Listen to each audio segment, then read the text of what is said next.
The time has come. I thought I would never be the prize of the cool world, but I'm getting numb. What a game, what a lose. From some cargo GL. You don't wanna hear my apology. Never seem to let it be. It's gonna be like I'm a stranger in my story. I'm just turning the pages with the rages, nothing but and I'm not trusting. From the right to the left, even the Goliath I used to be scared of, I don't care at all. Maybe don't know what I got till it's gone. Can so be put to rest. This is gonna come from me. Be the change I couldn't be. Can I find a life just like fairy tales? Far from this tragedy, such a heart away from me. Physical eternity. Please forgive me for my sins. And just weeks, lifting is setting me free. I still worry about me. Oh well. Is it too late to say sorry? This is gonna come from me. I'm a sickness, I change I couldn't be. Body's not this. Can I find a life that's like fairy tales? Far from this tragedy, such a heart away from me. Wanna go much higher, physical eternity.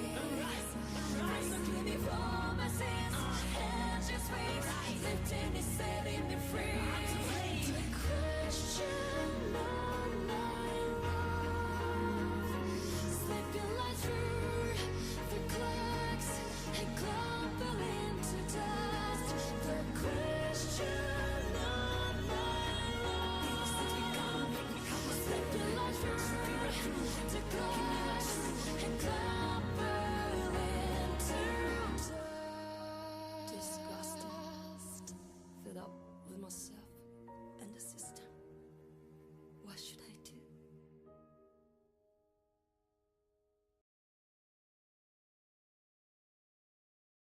It was just fine, we lived in peace, but to a happy ending. The days were bright, they shine like gold, every step ascending. Our dreams came true, our path was clear, the road was safely from above. But every smile is not the same, and every heart's not filled with love for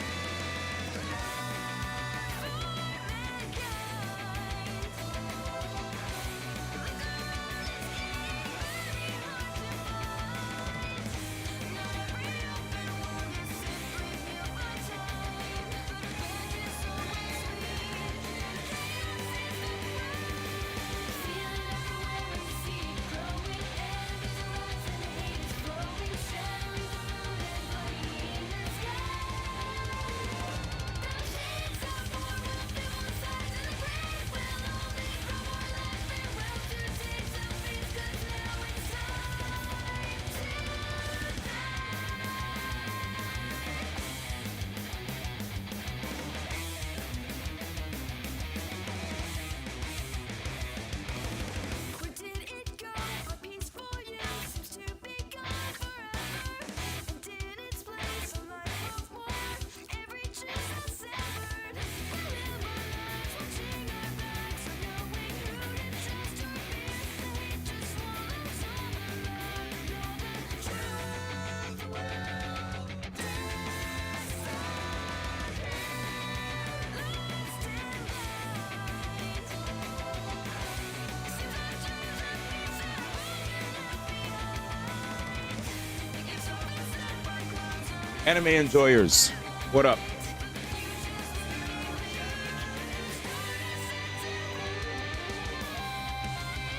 Act 1. Let's see. Act? Did you get hacked? Where? ID1. What's up, guys? No hack.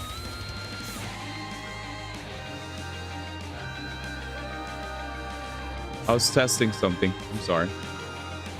I was just testing something. I have a new program that lets me. Yeah, I was typing early. So the reason why. feeling everywhere when you I was testing a new program that lets me see chat from multiple platforms. That's all.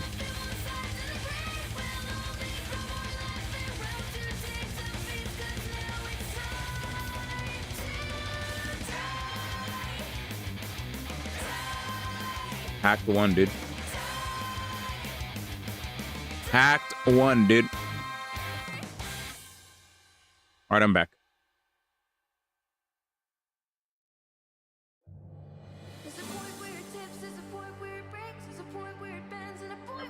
What's up, guys? I should just send it.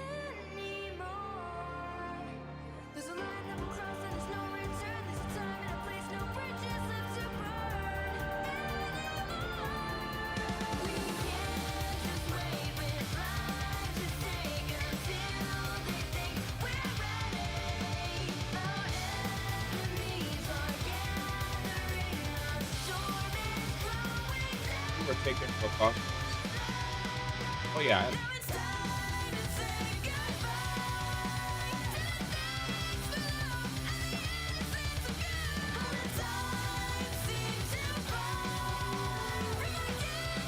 understand you weeds.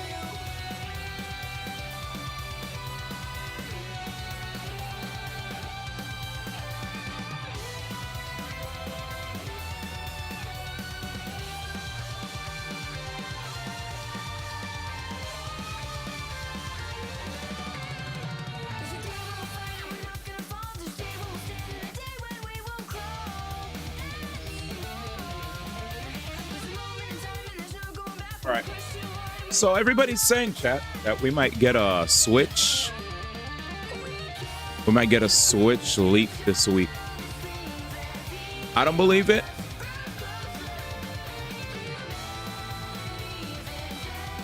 But a lot of people think it'll happen.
All right, let's do this. So,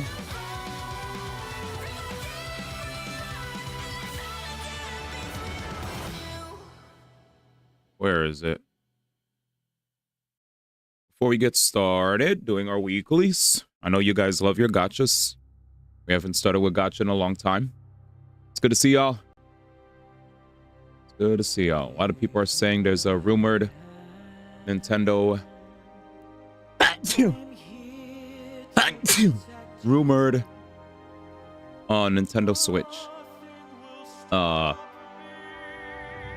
Nintendo Switch Direct.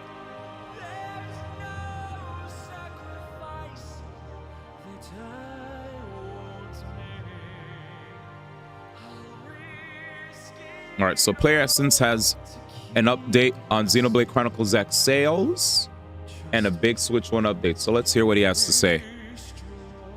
So the good thing about this is we get to, not only do we get to hear news with regard to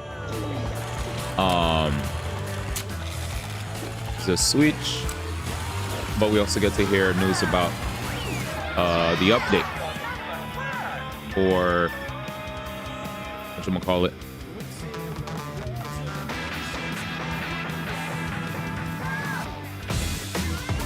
1 second.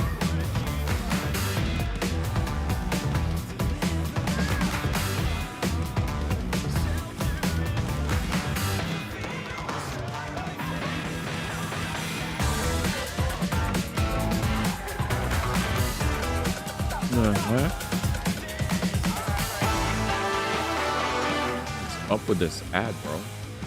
So we've got some more. Okay. Let me pause the music.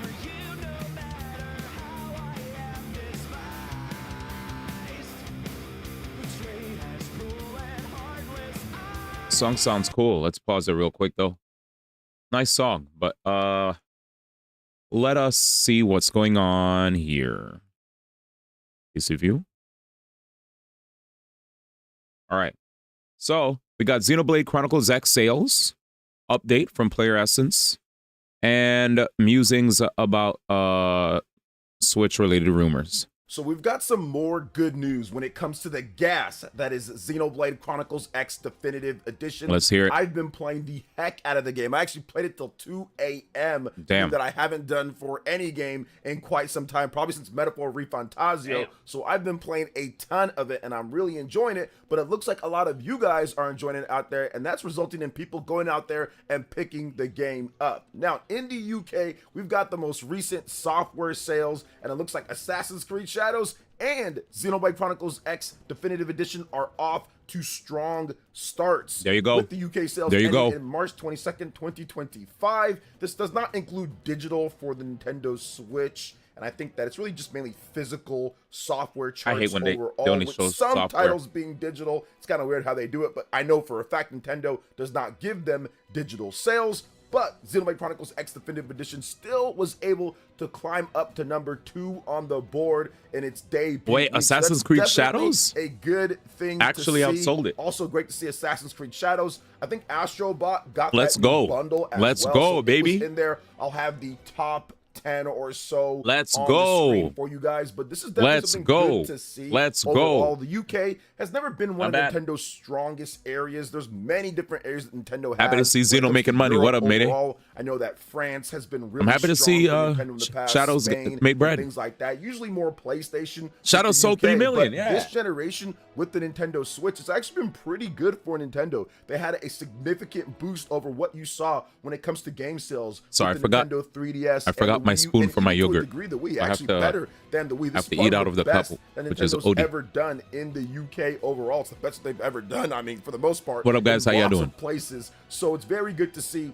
that a game like Xenoblade Chronicles X, this is a hardcore RPG with a lot of What up, Radish? mechanics What up, and Young a lot Reek? of stuff How happening. y'all It's a doing? Wii U game. But the good thing Listening about to it news is that so many people update for today. never got a chance to play Xenoblade Chronicles X, and it does kind of give a different type of aura and vibe when you see the marketing, when you see the different scales and how you go about the business and the open world and everything, how you get around. It's just really cool to see that Xenoblade Chronicles X Definitive Edition is being enjoyed by a larger amount of people because of the base. I do feel that Xenoblade Chronicles X Definitive Edition might have already gotten close to outselling Xenoblade Chronicles X on the Wii U. I do think that is possible just because of how many more people have there's so many the more system. people on the You gotta Switch. Remember, guys, It's Xenoblade the install Chronicles base. X, when it launched on the Wii U in 2015, late 2015, there was barely anybody even playing games on the Wii U compared to what you Facts. see normally for Facts. PlayStation Yeah. and even for Xbox overall. When it comes to Nintendo systems, people were still playing Nintendo 3DS. Yeah. That was still popular at the time, but nobody was really playing Wii U. Nobody was really buying Wii U,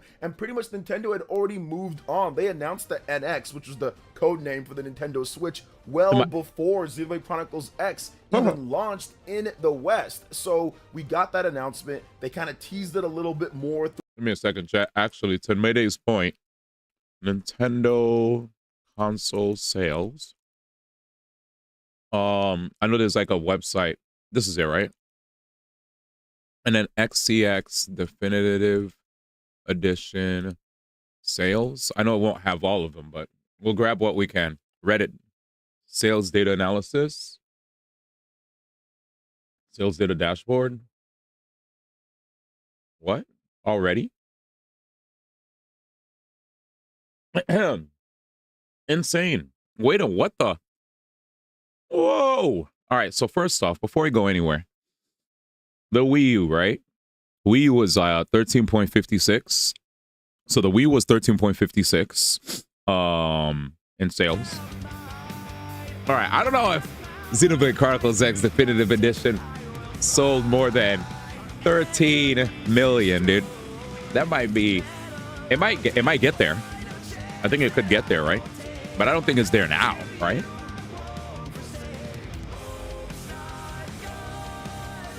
All right.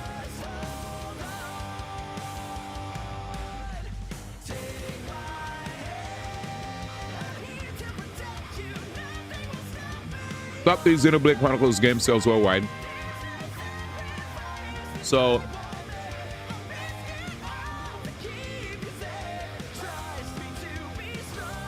1.88 million. Let's go, 2. 2 sold the most, baby. Go to the game. All I gotta say, go to the game, baby. Go to the game, baby. Go to the game. Go to the game. Let's go.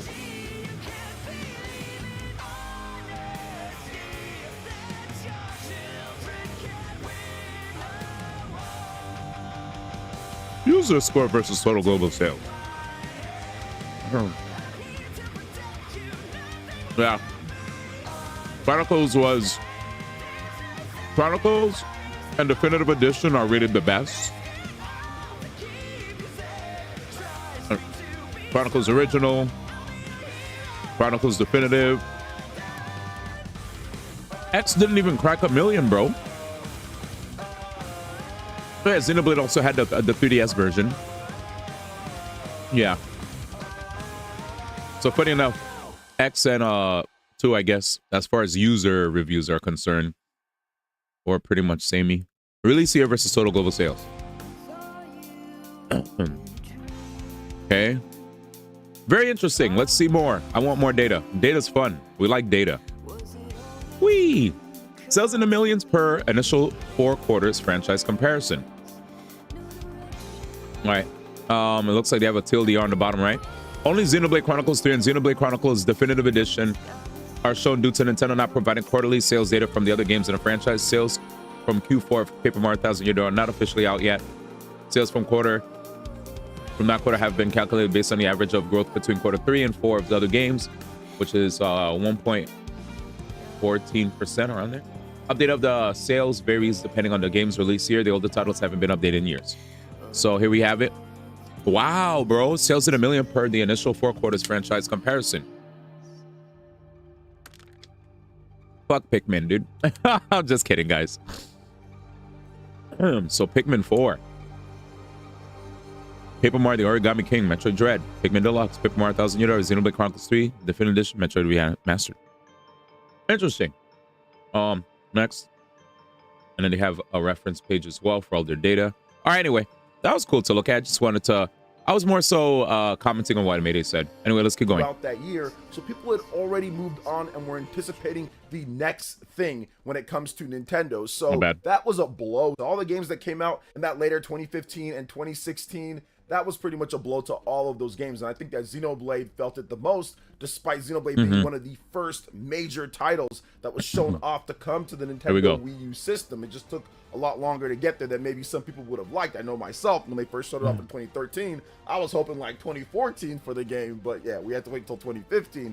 But overall, man, this is just so good to see Xenoblade Chronicles X Definitive Edition getting the shine that it deserves. It is a phenomenal game, and it is so much fun to play. And like I stated, I am playing through the game myself. I'm trying to play in any little bit of free time that I have when I'm not taking care of my family or when I'm not working here or streaming. So I'm going to do my best to get you guys a big 100-hour review plus when I'm done with the game and when I'm confident to talk about what makes the game so good overall. I like when a person waits that good stuff, so they get a decent amount of play so good overall to give a proper all the review. people that are not subscribed, that are going to subscribe to the channel because you enjoy the great content that we're doing here. So go ahead and please hit that subscribe XD and Metro button if you have are not historically subscribed sold yet. that well, Hit that Doc. like and click that notification I just read bell that. to get my vids as soon as they drop. Now let's go ahead and I jump actually into think the next other reason why major Xenoblade thing Chronicles here. 2 sold We a got lot some is because big Nintendo it was the first like next gen Xenoblade game, right? Aside from all that stuff, like the hype that we finally have a follow-up to Xenoblade after so long when it was on a weaker system is like huge. You know? That's like huge news that it's like finally we get a modern day console release of Xenoblade, like the follow-up in the series. But anyway, let's continue.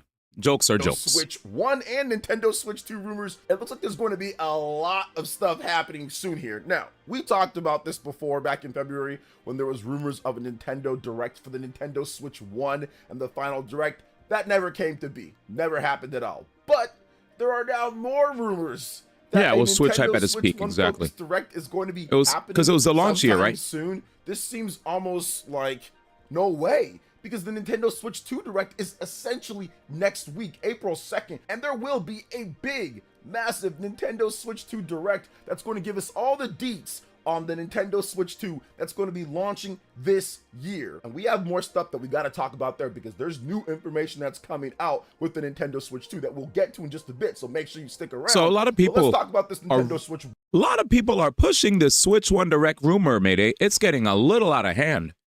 I'm going to let this guy talk. I'm not subscribing to this, but I need to understand where this logic is coming from, because even today people are pushing this out. It's getting kind of insane. Originally, Nate the Hate did state that Nate the Hate said this? Fuck. No wonder people are echoing this. It's Nate the Hate. A Nintendo Switch 1 Direct that was the last hurrah for the Nintendo Switch. They did say this in Feb, right? Yeah. Like Metroid Prime 4, games like Pokemon Legends ZA, the rumored Fire Emblem 4 remake, Metroid Prime 2, Metroid Prime 3, The Legend of Zelda Twilight Princess, Wind Waker HD. A lot of these games could be announced and shown again at this event. Yeah, who that? That never came to be overall, and Nate has went silent on potentially getting anything else. But now we have Nate some the Hate updates, went silent. not from Nate the Hate, but from some other people. Shout outs to Go Nintendo for this one, and saying that there are 3 separate sources that are hinting at a Switch 1 Nintendo Direct this week. First, we have the Weibo user known for leaking inside info, and they're claiming a Direct is coming on March 26th. That's 26. What's today's date, chat? We'll see. I don't believe it, because why would they have to push a Switch 1 Direct? Like, what's there left? 2 days from now. That's why I'm like not subscribing to this. That is the user Nin Spider on Family Boards, and they've been saying a presentation of some sort is coming this month as well. Nin Spider had previously leaked the Switch 2 dock design, magnetic Joy-Con, and more. So I remember that we covered. I totally understand that some of these guys are also people that actually like legitimately had successful leaks in the past. You know, like they had leaks that came to fruition, right? Like it wasn't like, it's not like these are the reason why these people are being mentioned is because they have had good calls in the past, but this does not disqualify them from being wrong. It, and many people thought it was fake, but it actually ended up being completely real with that guy. So he is the person who did that. Now, last, we have journalist Andy Robinson, which he runs VGC Fantastic website, who has responded with a like thinking emoji on a post, which was Stealth 40K's post, stating that Nintendo made the right call to not have any more Switch Directs before the big Switch 2 presentation.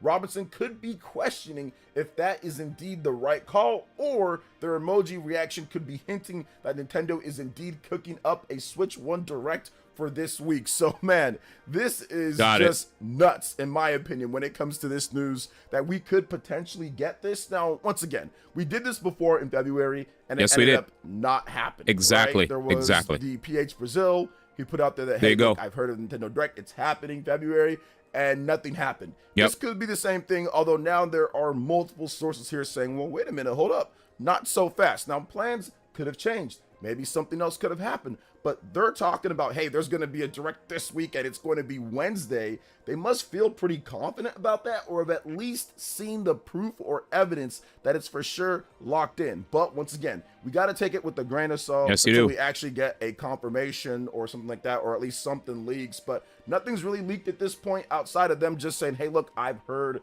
this. So we'll find out very soon, because there's not many days left in March, and Nintendo's Nintendo Switch 2 Direct is next week. It's next Wednesday. So if they did a Direct for Switch 1 this Wednesday and then did another Direct again, oh my gosh, Nintendo fans, we would be eating incredibly good if that's the case. Because we would that be would be eating, awesome but it would be stoops. I'll have streams, we can talk about it. There'll be a bunch of games announced when it comes to all the stuff that I just discussed that still needs to come out, and those games will be playable on the Nintendo Switch 2. And then boom, next week we get hit with another one when it comes to Nintendo Switch 2. So that would be awesome to me. I would think that would be great. So I would love for that to be the case, but we'll see if that actually happens. I don't know what's going to happen here, guys, but let's go and move on to the next topic here, guys. It is some information on dev kits and who actually got those dev kits and what's going to be happening there. So while there have been some developers here and there who have announced Nintendo Switch 2 games, by and large, we don't really know what's coming to the platform yet. Obviously, Nintendo has their presentation next week. That will no doubt change, but Family Board's user, The Godsend, said that they talked with numerous developers at this year's Game Developers Conference. GDC. Anecdotal evidence pointed to Nintendo targeting AAA companies and former partners who've made Nintendo exclusives for Switch 2 dev kits. So it does seem like they're implying that the heavy hitters have dev kits, and Nintendo really focused on those guys so they can get their big AAA titles out there. And of course, these smaller devs who have made impactful Nintendo Switch exclusives or Nintendo exclusives. I mean, I was under the impression, guys, that people already had dev kits to begin with. I was already under the impression that, I mean, the ukulele guys, right? Is it ukulele? I don't remember who it was, but somebody put out a game. I don't know if it was Hat in Time or the ukulele people, but there was somebody who made indie games that was like, we're making this game for PlayStation, Xbox, PC, and eyes emoji. Nintendo, and it was like eyes emoji. Was that ukulele? I don't remember. Anyway. Oh, shit, I muted it. Sorry. This is something Switch exclusives or Nintendo exclusives in the past. So this is something that's not necessarily a huge deal because Nintendo's done this multiple times before. I think that they did this with the Nintendo Switch 1 as well. And I do think that, they're probably going to do it again. Now, based off dev kits done. There's big titles from Rockstar coming, big titles from Bandai Zaros lot is first class for 43 months. Yo, Zar, thank you for the 43, brother. What would they show on a different Direct? Thank you for the 43, my man. Hope you're well. Heal soon. Heal soon, man. We'll know by tomorrow. Why wouldn't they show all the stuff in the Switch 2 Direct? Yeah, why wouldn't they just show everything in the Switch 2 Direct? Why would we get a Direct early? If there's a Switch 1 Direct, Switch 2 isn't dropping until August or later. I didn't know why you wouldn't put them all in the same Direct and just say these games will be played on the Switch and Switch 2. I agree, Mayday. Certain partners do. Pal World. Shout out Cesar, though, man. Hope you're in good health. GTA 6 is not coming to Switch 2. True.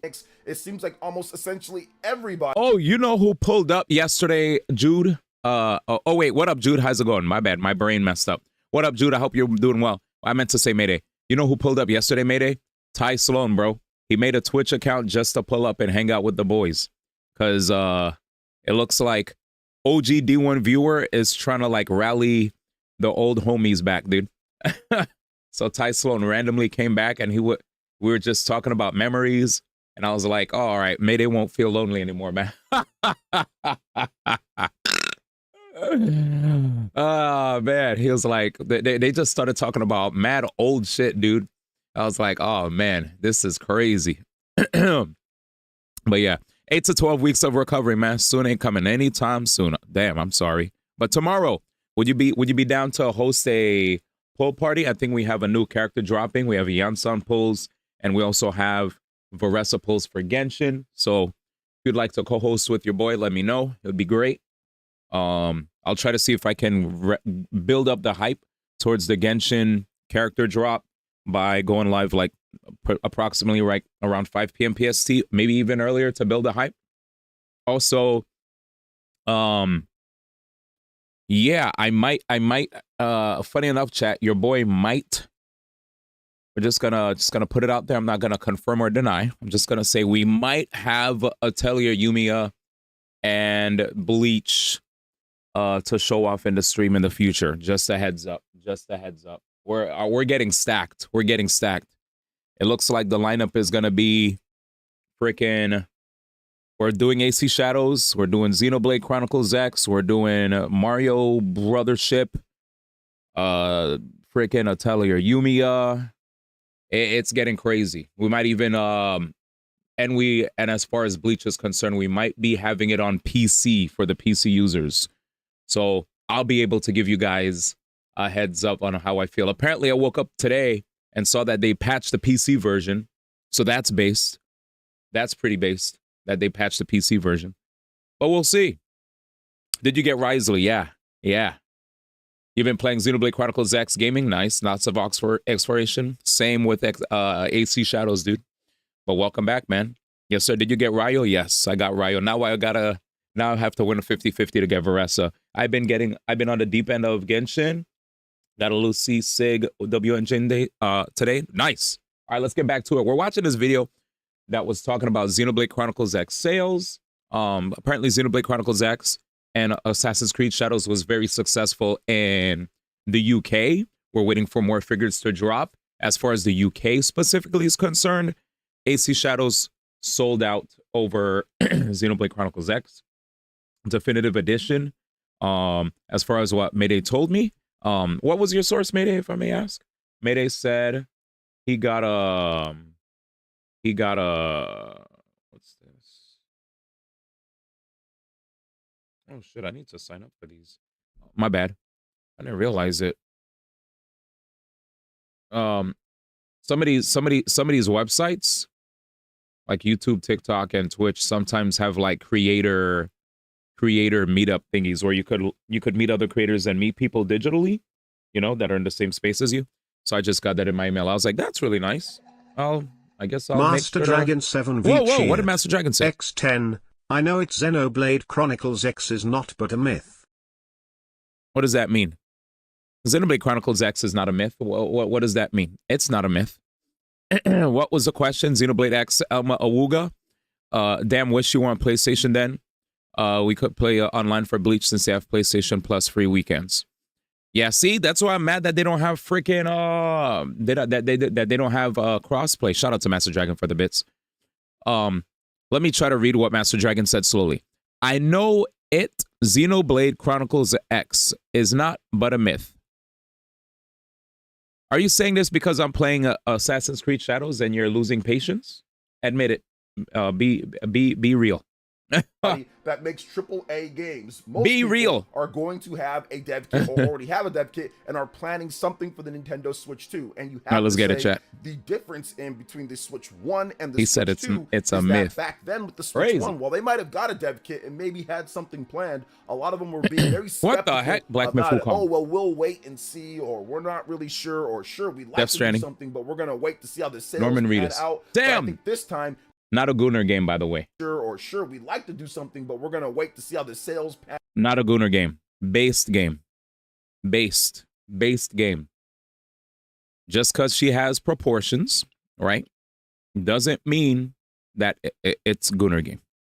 Just saying. And out, but I think Based this game. time that's not going to be the case because Nintendo is showing Watch the far intro more again. success in addition to confidence in the platform and the brand, going from Switch 1 to Switch 2. Americans, so there's really man. no confusion at all. There's a 2 and there is just no 2, so you know The which heck? one is which and Whoa, what is whoa, whoa. happening when it comes to the sales and what is happening when it comes to the games and how they. Oh my God, organize Silent Hill. this That was an launch. amazing So I think playthrough. That has instilled so much more confidence in developers to actually. Did you use guys that dev kit chat? Did y'all like right Death away. Stranding? Whenever they got it, use that dev the kit. Whereas 4. last time, I'm not sure if they used those dev kits right away, or they maybe said, hey, let's just put something Can be good and good. Oh yeah, we had this convo before. The camera immediately from the start zooms on her booty. They're Nikkei developers. What do you expect, man? And make sure that we they didn't know where to put the camera for the launch, or maybe we got something ready for the first number of months of the system, or at least even the next Smash game from Nintendo. So no way. I do think that is going to be an awesome thing, and I feel that there's. I'd expect LeBron James first. Hey, look, we can be confident before Eve. A switch to exclusive. He didn't even put my shirt and I, dude. Developer. My. Make a switch to exclusive because of our good success with Switch 1. Like I'd probably maybe like the Yakuza guy on Switch 1 will come back and potentially buy the game on Switch 2 once or this guy from Silent Hill. So I do that this is definitely or the monkey from Black Myth Wukong thing overall. Developers, you know, when it comes to AAA and all that, people who've made exclusives, they're gonna. You can make a good game and a good game like Stellar Blade. You can also make a good game that's Xenoblade Chronicles 2 is a good game. On and that as we it's actually a good game. The heck? Master Dragon 7 V cheered. X100. I am saying this cause a few more games will delay this event. Also, what is this patience you speak of? All right. Listen carefully to what I say, Master Dragon, because it looks like we have earwax in our ears. Thank you for the bits, but I think we're not listening well. Here we go again. Assassin's Creed Shadows. Xenoblade Chronicles X Definitive Edition, Mario Luigi Brothership, Atelier Yumiya. That's the order. Literally. I don't know if I have to say this every day until you believe me, but Xenoblade Chronicles X was a sub-goal, so it gets high priority, and it will be played after Assassin's Creed Shadows. And that's it. The only thing I'm salty about with regard to Yumiya Mayday is that I have Yumiya on PC, which means my PlayStation 5, I don't think there's cross saves for Yumiya. So when I eventually play Yumiya, which will be after Xenoblade and then after Mario Luigi Brothership, by the time I get to Yumiya, it will be on PC, which means I will have to be I can't continue off the demo because I played the demo and there's no way I could transfer the thing. And I'd rather play on PS5, to be honest. I'm a PS5 gamer, but it is what it is. But yeah. A lot more Thank you Xbox for the bits, though. games appearing on both the PlayStation 5 and the Nintendo Switch 2. This is something that we kind of already knew and we covered before. Tom Warren, though, The Verge, he actually is pretty good when it comes to Microsoft stuff. When it comes to Nintendo stuff and all that, like, you know, he said some things that's not necessarily, like, accurate when it comes down to it. But when it comes to reporting on Microsoft stuff happening, he's pretty good with that. So Tom Warren from The Verge is reporting that Microsoft plans plenty more Xbox first-party games to appear on PS5 and the Nintendo Switch 2. This information comes from Microsoft recently announcing that Indiana Jones and the Great Circle will be available on the PlayStation 5 on April 15th. Now, Microsoft... This I actually want to play a lot. Any members of the chat that played this game already and have any feedback from there? I mean, I heard nothing but, like, amazing reviews. Avuma, you said you have Yumiya. How do you like the demo? Oh, so I think the demo's fine, Mayday. I just think that the game, I think the demo's fine. Here's the only thing, right? Games that have like crafting, bro, aren't usually my favorite kind of games, right? Where it's like, here's a million mats, and now put these mats together to create stuff. So Yumiya's great, but because she's an alchemist, she the thing about her game is you'll get like weapons and you'll get all sorts of items and whatnot, and you'll be doing a lot of crafting. You'll be building bases, right? Like you'll walk around here and there, and then you'll see an area where you can build a base where you can reliably rest, heal, you know, access your inventory. So it's like you know how when you play Resident Evil, you have save rooms. So I guess with like, even though you could basically save anywhere in Yumiya, last I checked, I think you could save everywhere. I don't remember, but I did remember. Yeah, I think you could save everywhere. But as far as healing is concerned, if you don't have potions or stuff on you, or you don't have items that could craft these items for you to use them, then you'd have to make sure to have a base. But there's a lot of crafting. It's a craft game. Not a Minecraft OD. That's literally one of the core mechanics of the game. Gamer casuals love farming and simulators. Oh, so you're cool with crafting then? All right then. If you don't care that crafting is like one of the core aspects of Atelier Yumiya, then you'll be fine. Crafting and building houses. Thankfully, you could auto craft and auto build stuff in that game. So for people like me that don't find joy in doing that, like I'm the type that's like, the moment I'm going to learn whatever is the most optimal way to craft something so that I could have the best of something, I'm going to do it and move on. I'm not here to tinker. And, you know, I'm not here to make the Powerpuff Girls, right? I'm not Professor X going, all right, sugar, spice, everything nice. You know, like, come on, man. I just want to play. Yeah, that's what I'm saying. Auto build, baby. But I was afraid that I wasn't going to like Tears of the Kingdom low key. Because when they had building, I was like, but then I started learning, but other people started figuring out like builds like that were really good. And the moment I made the hovercraft, I made nothing else. I made a hovercraft and I hovercrafted through a lot of areas in the game. I was like, hovercraft, we're done. Now we could just focus on beating quests. I don't care about crafting. I'm not a crafter. They're doing for the Nintendo Switch I don't like crafting. I don't like building. Master Dragon 7V cheered. What's the message? What up, Eltiana? Eltiana just raided the channel with 3 viewers. Yo, shout out to Eltiana. Thank you so much for the raid. How you doing? The Nintendo Switch 2. Big shout outs. Developing when it comes to having profiles on like Steam Deck and Xbox Series S. Eltiana. Switch 2, so they're on the board goat. with it. He's shown there she is. For the platform. So Phil Spencer was pretty much who played Battle in Wonderland. So Indiana Jones was good. So here's what Tom Warren had to say specifically. I trust your Western RPG takes. What's happening with Xbox and moving forward with games coming to the Nintendo Switch and PlayStation 5. Indiana Jones and the Great Circus finally beat Shadow. PS5 is part of a broader effort from Microsoft to bring Shadow the Hedgehog, Xbox Shadow Generation, rival platforms. Microsoft first still need Dragon Quest 12. Xbox Facts. Exclusives like Hi-Fi Rush, Pentiment. That quality looked really good, but that was probably FMV, right? And 2025 will include a lot more titles not in game on both PlayStation 5 and the Nintendo Switch 2. Psychonaut? Also, there was Pentiment and Grounded. Those came out on the Nintendo Welcome to the Eltiana Squad. My name is D1. We're currently watching, we're going to be wrapping up our gacha stuff. We're going to be doing polls for Veresta tomorrow. So make sure to be here. Those number of games that see, I like this guy's stuff because he doesn't make his whole video about leaks. He touches a little bit on it and goes back to news. There's going to be more of the Xbox games coming over. I'm not saying Unjust Restart is bad, but I just like this guy. School, right? Like I think you guys know that. I met this guy way back. With like Halo 1 and the it was myself, the Buzz. The Xbox 360 I showed it on stream recently.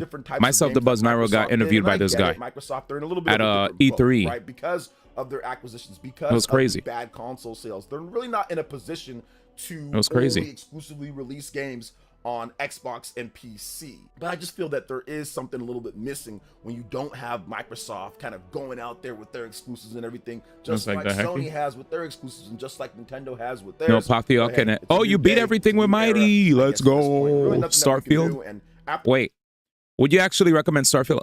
It's not really a Western RPG. It's an immersive sim like Dishonored or Prey. More stealth and puzzles. All of those acquisitions that they had, buying stuff for billions of dollars. But would you? I mean, this was pretty much the only result. I just feel like you definitely give me a good insight into the Western RPG side.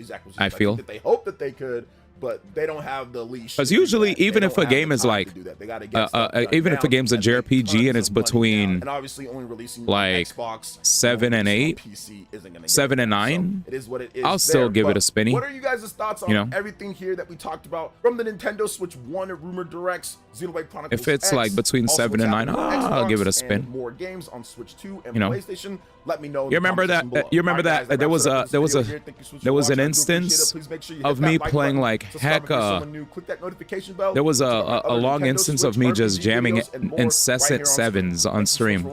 It was fun though, because anytime I want to play like games that are in the my bad. Let me switch before freaking customer service platform that we're about to go into politics videos. This is why I wake up to Fox News out of nowhere. Easy to manage as a human. Sucks. All right, let's fix this. Is there anything else? Why is everybody mad about Snow White, by the way? Persona fans are worried about Persona 6 after this recent leak. What? What's this guy talking about, chat? Why is there a worry about Persona 6? Is this clickbait? Good morning, ladies and gentlemen. David here. Welcome back to another Atlas and Persona video. This one is, of course, coming back of last week's news. So if you don't know me, my name's David. I'm trying to run this YouTube channel to be the #1 source of information for any type of Atlas news, leaks, and rumors. And we covered a leak from last week talking about a Persona 4 remake. The link to that video is in the video description. To make a short story for context for this video, Atlas registered a website domain for p4re.jp. Oh, okay, never mind. All right. I get it.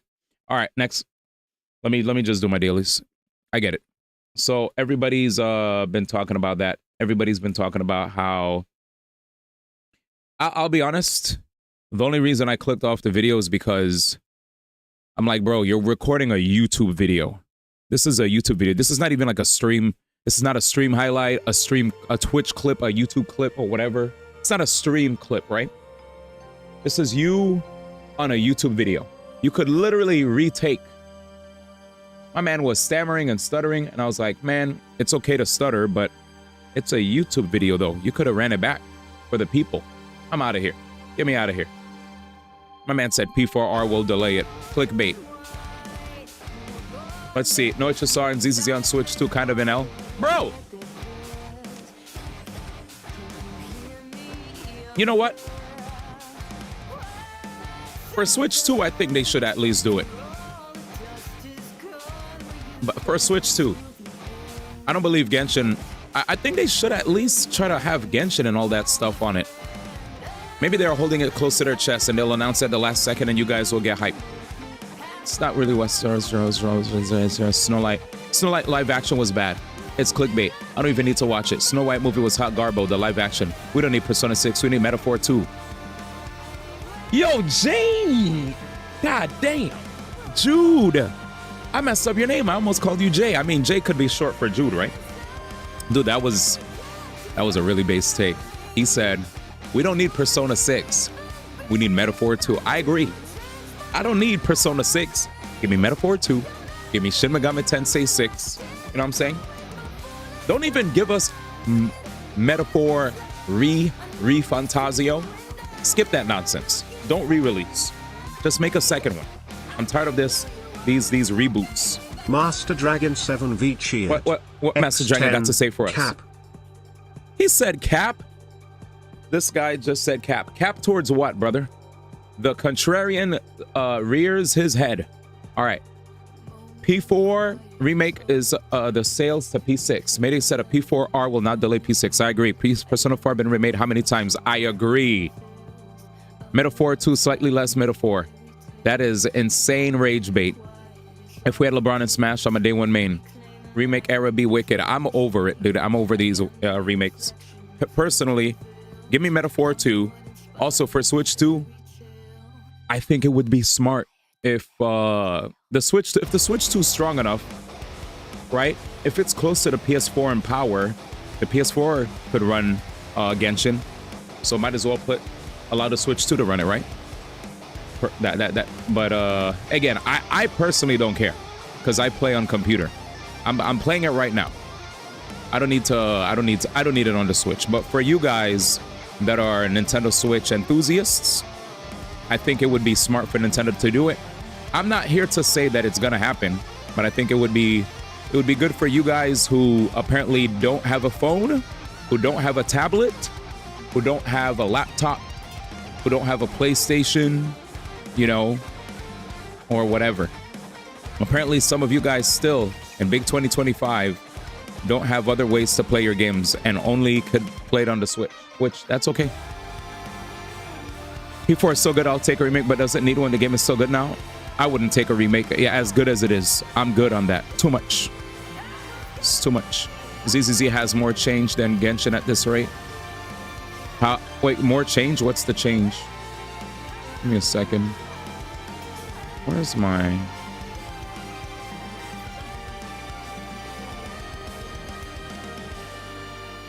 Oh, there it is. Perfect.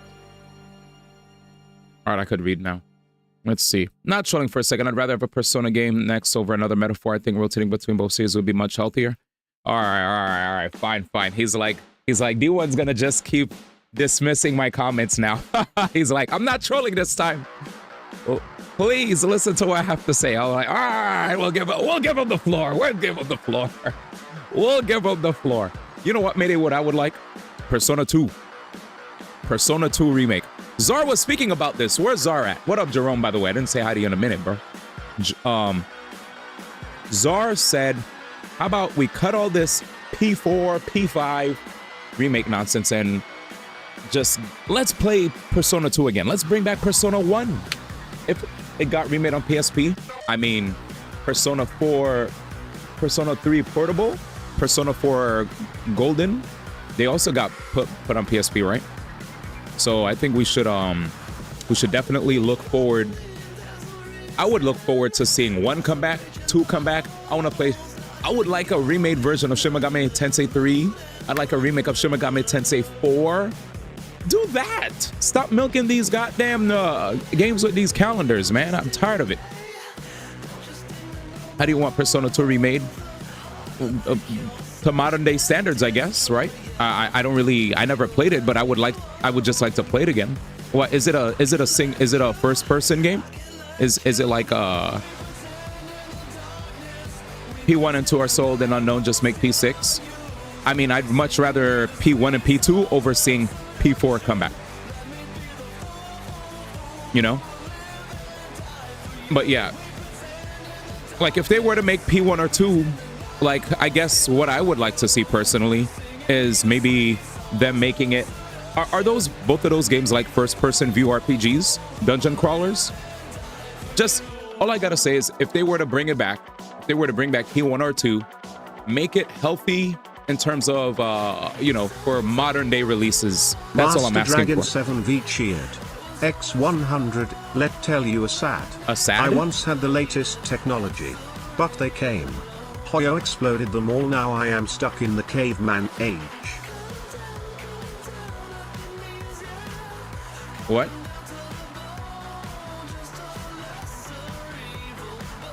Let me tell you a sad story. I once had the latest technology, but they came. Who's came? The Hoyo Ninjas stole your... Did the Hoyo Ninjas steal your... Hoyo exploded them all, now I'm stuck in the caveman age? Thank you for the bits, brother, but I'm sorry to hear what happened. So, you're saying that all your stuff is gone? So you can't use your phone or nothing? I'm sorry. Well, and I guess he's saying that. Here's my translation of what Master Dragon said. I think that Master Dragon is saying, I have no other ways to play gacha games, and I would like to play them on the Switch because that's the only thing I have. I think that's what he's saying. I understand. All your other stuff exploded, and I'm sorry to hear that. That's a sad story. Persona 2 is a standard classic RPG. Delete the one guy in Persona 2 fix. My man said Adolf. He said Adolf H. If he's gone, the game is saved. Maybe that's why they never remade it. Because they know if they release a game where they have Adolf H in there, it's over. Twitter's gonna be like, wait a second, Atlas is selling this game with this motherfucker in there. Probably that wouldn't happen at all, because it's funny. The same people who you see get mad about Assassin's Creed Shadows are probably the same people sharing Hitler memes. I mean, I literally been the target of racism for the past week on my Instagram page because of I've been getting racist DMs, racist spam. I had to start filtering out words. People been like trying to get under my skin. Too bad they didn't know that I've been alive for long enough to not be affected by racist comments. It kind of bounces off after a while, you know? After a while, you're like, damn, is that all you could say? Like, low-key, I'm at the point now where I have pity for people when they think that hurts, you know? I actually feel bad that they're so limited in their vocabulary to think that spamming these things for pure shock value will get people upset. You know what I'm saying? Anyway. Delete the one guy if he's got a game safe story. Persona 1 is a first person dungeon crawler. The Ruby Hero song had a YouTuber singing a song, Caleb Hiles. Persona 1 is a pretty short game. Okay, so it's a short game. All right, give us 2. Give us 2. We'll take 2. Merge both 2. I heard there were 2 Persona 2 games, by the way. Dr. Chocolate, what up, man? Persona 2 needs a lot of overhauls. I'd rather they overhaul that than keep milking a goddamn 4 and 5, man. And 3. Get me out of here already. I'm not interested in these releases.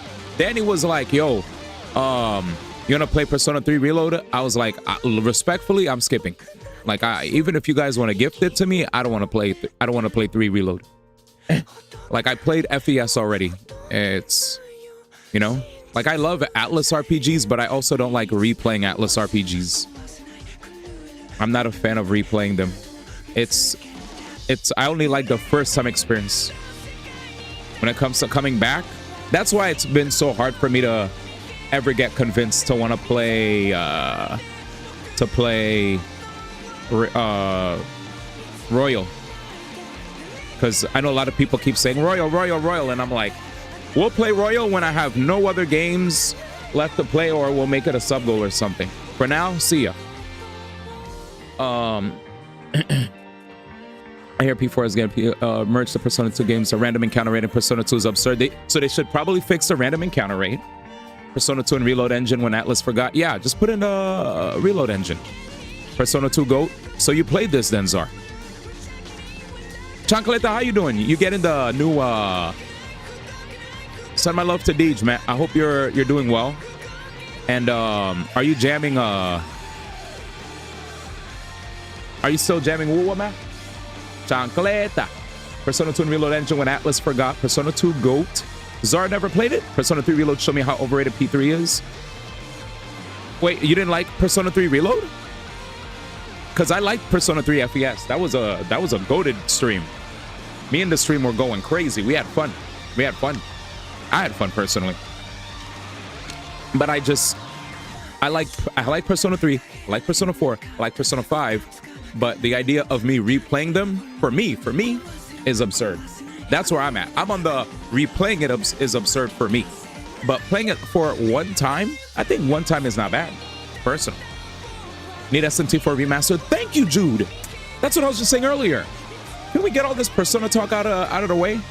I need Shin Megami Tensei 6. Or if we're going to remake, give me Shin Megami Tensei 3, 4, or the previous ones.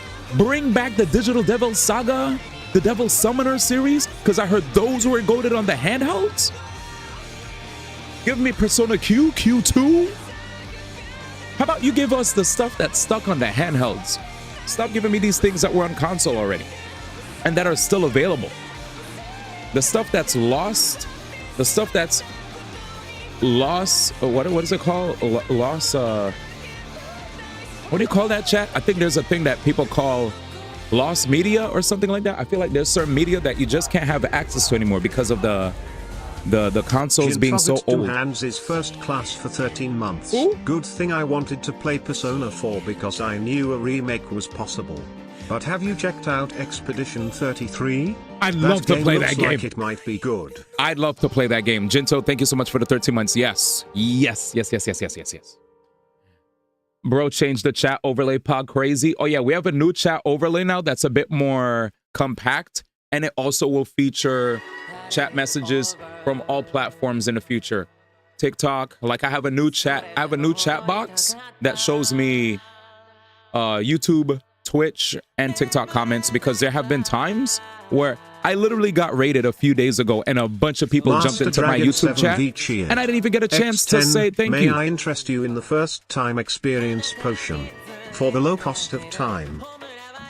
What is the first time experience potion? I don't know what that means. Thank you for the bits, but I don't know what that means. Let me read. Raidu, let me scroll back up. What were you guys saying? Raidu Solos of Persona remakes. Who's Raidu? Is that a character? I played the duology, my personal fave. My man. SMT Dead series, man. Bring it back anyway. What up, Barbie? P3 is good, but people put on a pedestal when it's good, but it's not the best modern Persona. I mean, the best modern Persona is Persona 5. I never thought Persona 3 was the best modern Persona. I think 5 is the best modern Persona. 5 made me want to go back and play 4 and 3. I like 5 more than 4, but some people like 4 more than 5. So I think we could all be all over the place. Just like Metaphor P1 and 2 are stuck. All right, get this guy out of here. But yeah, I'd like to play. I just want to play the older games. That's all I'm saying. So those are all different teams. Odie, you said the Q series. I know. I said no Personas, but then I realized I never played Q or Q2. So I said, fuck it, we'll bring back Persona. And plus, we did say Persona 2, so it's okay. Lost Media. Thank you, Czar. Lost Media. Expedition 33 looks fantastic, by the way, Gento. So I do want to play it. I was glazing the game. Some people came into my chat, and they're like, Expedition 33? And I was like, yes, Expedition 33. And they're like, oh, it has the thing where you press the buttons like Super Mario RPG. That's cool. But then they realized some people saw quick time events. They're like, oh, you have to press the button at the right time. I don't like that. And I was like, hello? It's not even that big of a deal. It's literally just time your button press. Anyway, let's see. What were you guys talking about? HSR Take Notes Gyms. There's rating on YouTube. Yeah, there's actually rating. You could actually share. You could share communities in YouTube. MCF SMT4. Ha! He said sounds like a ploy to get you to play Mario Party. Sounds sus. I agree. She's probably gone. Yeah, he's gone already. Is the mouth coming in? 1, 2. Wait, can we do Master this? Dragon Can we do this? Cheered. X10 at Sarosalot in that caused you up. Give me a second. Give me a second. Come on, die! He's literally won. Okay, he dies. He dies. Yay! We killed him, chat, before the, Not again. We killed him before he went into the other phase, which makes me very happy. Give me a second. Let me just, like, randomly upgrade some shite. And I'll get right back to you. This is rubbish. Defense, maybe? Garbage. All right, what did you guys say? There's rating on YouTube, the MCF SMT4. Oh, Raito's at rate so Raito is the MC of SMT4. Gotcha. But yes, there's rating on YouTube. Not me going around Xenoblade Chronicles X bearing up alien gyms for democracy. Czar is funny. Czar said what he's saying sounds like a Mario Party ploy. True. Giant Beam Lasers, DN. It's me, Dahlia109. I'm here now. Your name is D's Nuts. Dahlia's name is now forever D's Nuts, chat. How did you get that name? Wait. Oh, wait. Dahlia's on YouTube. What up, Dahlia? Dahlia's on YouTube. Okay, I see you. Dahlia said I went on YouTube and your name is DN. My bad for leaking. But good to see you. Dude, wait. Nate said that game is French as fuck. And I'm back here. Welcome back, Dahlia. Good to see you. You know, gamers have to have everything on a silver platter or they will complain about it. I agree, Gento. Speaking of which, Gento, I saw you. So guys, we watched an hour's worth of high-level play, quote-unquote high-level play for Bleach Rebirth of Souls. Shoutouts to my boy Perfect Legend. He was playing for like hours on his stream, and I was watching his stream. Then, so chat, bear with me here. I was telling my chat that regardless of how fast the players may look when they play, regardless of how many combos they pull off, how efficient they play, Bleach Rebirth of Souls, the matches just take long. They're very cinematic. There's a lot of health bars. There's a lot of slowdown. There's a lot of this. There's a lot of that. It's a spectacle. So we're Master not hating Dragon on it. 7V We're not hating on it. X10 at Nate's rivals on the Switch or Mac. We're not hating on it, but it's definitely a game. Thank you, Master Dragon, for the bits. But yes. But yeah, what I was gonna say is it definitely has a what was I saying? It definitely has a lot. We were watching matches of people play really well, and when the matches went to time, it was like 3 minutes and 58 seconds. So the timer at max is 2:38, which if you add the 2:38 seconds up, it's literally 3 minutes and 58 seconds for one game. Just one game. 3 minutes, 58 seconds. It's kind of insane how that timer works. But yeah, just like Sparking Zero, I think it's going to be the kind of game where a lot of people are going to flock to it because, oh my God, anime characters, oh my God, cool, cool, flashy moves, blah, blah, blah, animations.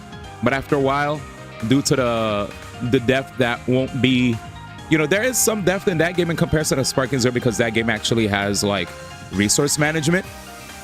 You have to actually manage your resources properly to shave off like health bars. So that's really cool. But yeah, quick time events are dope too. I think I don't have a problem with quick time events because you have to time it really well. Is the mouth what? Wait, what? Just play Rivals instead. QTA isn't hard today. Gamers just have poor reaction time. Yeah, QT isn't hard at all. But thank you for the bits again. That game looks like it's gonna get the same reception as Sparking Zero. It's a ban game. Watch it fall off. Anime games gotta shill. Yep, I agree. Next ban anime game to shill. My Hero 1 Justice 3. You already know. Like I like anime. I'm mad that these games are called anime games because in the fighting game community proper, what's actually referred to as an anime game is the DNF Duel, Blaze Blue, Guilty Gear, Grand Blue, right? Those are the actual like anime games, right? Because they have like characters. The characters, first off, the way that the characters are designed are like anime, and all the crazy shit that they do is beyond what you'll ever see in a Street Fighter. Then again, I feel like Street Fighter and King of Fighters have been getting a bit wild with some of their character designs. Like we're starting to see characters actually get some of the insane anime treatment in terms of like some characters get air dashes or set play. Oh yeah, fighters, and then we'll give the honorable mention to Ultimate Marvel vs. Capcom 3 because that game was also pretty busted. Let's be real. But yeah, we saw you. So Jinto, I was watching Diphone's video when he was playing Bleach for the first time, and I was like, yo, that's my boy Jinto. I see you, man. That's Jinto in the chat. We were watching Diphone's first time ever playing, and I was hyped that I saw your name, dude. I was like, oh, that's my boy, man. I love Diphone's YouTube videos. I never get to watch his streams because usually when I'm streaming, a lot of my favorite streamers are live, so I watch their stuff on YouTube. I was like, man, I love Diphone stuff, man. He's great. He's an amazing speaker, very clear, easy to understand, very chill, laid back, open-minded. It definitely speaks like he speaks more objectively. He's very I like his approach. I love his approach to video games. It's healthy. It allows for an open conversation. It's not the quick dismissal of something. It's more like, oh, let's give this a spin. Generally, we might not like it, but before I say that, let's just play. Let's see what the game's about and play. Yeah, I'm just hoping the game sells well because I think it's the first Bleach game in a decade. It won't be a fighting game like I hope it'll be. Yeah, it'll be a... What? It's technically Bleach Rebirth of Souls is it's technically an arena fighter. It's like not like other arena fighters, but it's an arena fighter in concept. Like seeing the things that it does, it's pretty. There are a lot of arena fighter-esque aspects to it, but not as much freedom. Because most arena fighters, you're able to zip around freely in a big arena. Bleach, you're a bit more constricted. You could move around, yes, but you don't get to zip around as fast, it seems. Anyway, Fatal Fury next month. Beach game hype fading. Why won't it be an anime game? The game made after an anime a series. No. This is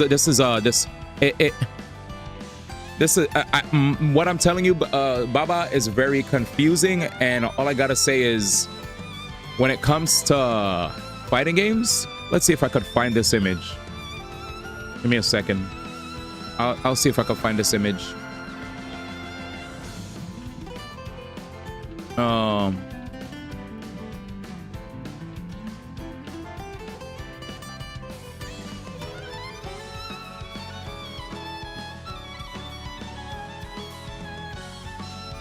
Perfect.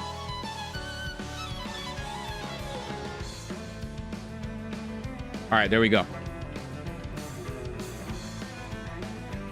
So, instead of just calling it Anime Fighter, I'll just say this, right? The reason I said what I said is because before all the arena fighters came out that had Dragon Ball, One Piece, Naruto, and whatever, before those games with anime characters came out, the fighting game community, when it came to 2D fighters, right? They had, under the 2D fighter umbrella, you have the traditional 2D fighters, which is like Street Fighter, King of Fighters, right? You have the Capcom fighters, right? So Capcom fighters, Street Fighter, Darkstalkers, what else? Project Justice, and so on and so forth. And then also under 2D fighters, you have the versus games, Marvel vs. Capcom, Tatsunoko vs. Capcom, X-Men vs. Street Fighter, the new game, the new what's it called? Hunter x Hunter game that's coming out, Hunter x Hunter Nen Impact, right? Those are the versus fighters. And then before the arena fighters ever existed, before we ever had Budokai, when we we even recognized Budokai or any of those games, when Guilty Gear came out, when BlazBlue came out, right? Like those kind of games, the fighting game community coined those anime fighters because they were anime in terms of their mechanics, not anime because they were from an anime series. So that's where the confusion lies. The name is it's a very insular, confusing nomenclature to give to a subcategory of fighting games.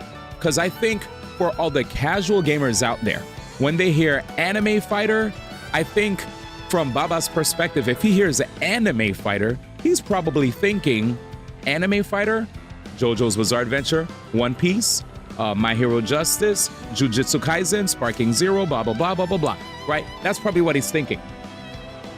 But it's more so that when the fighting game community says anime fighter, it's more like the air dashing fighting games. You know?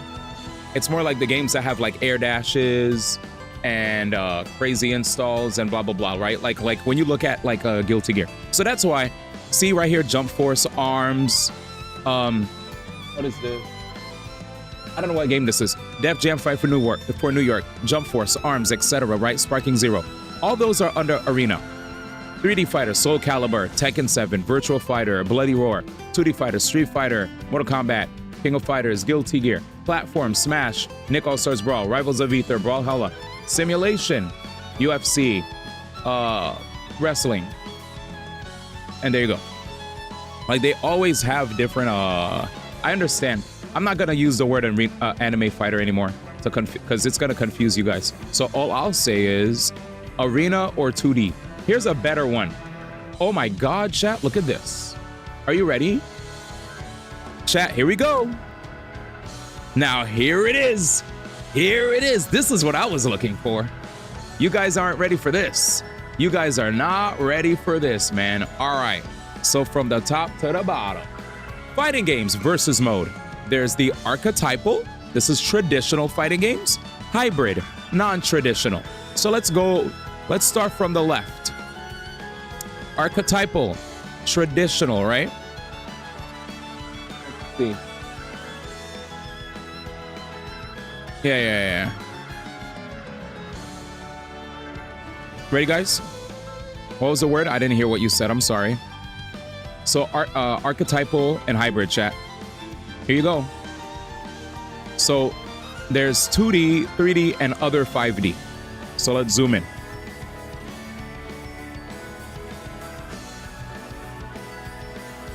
Okay.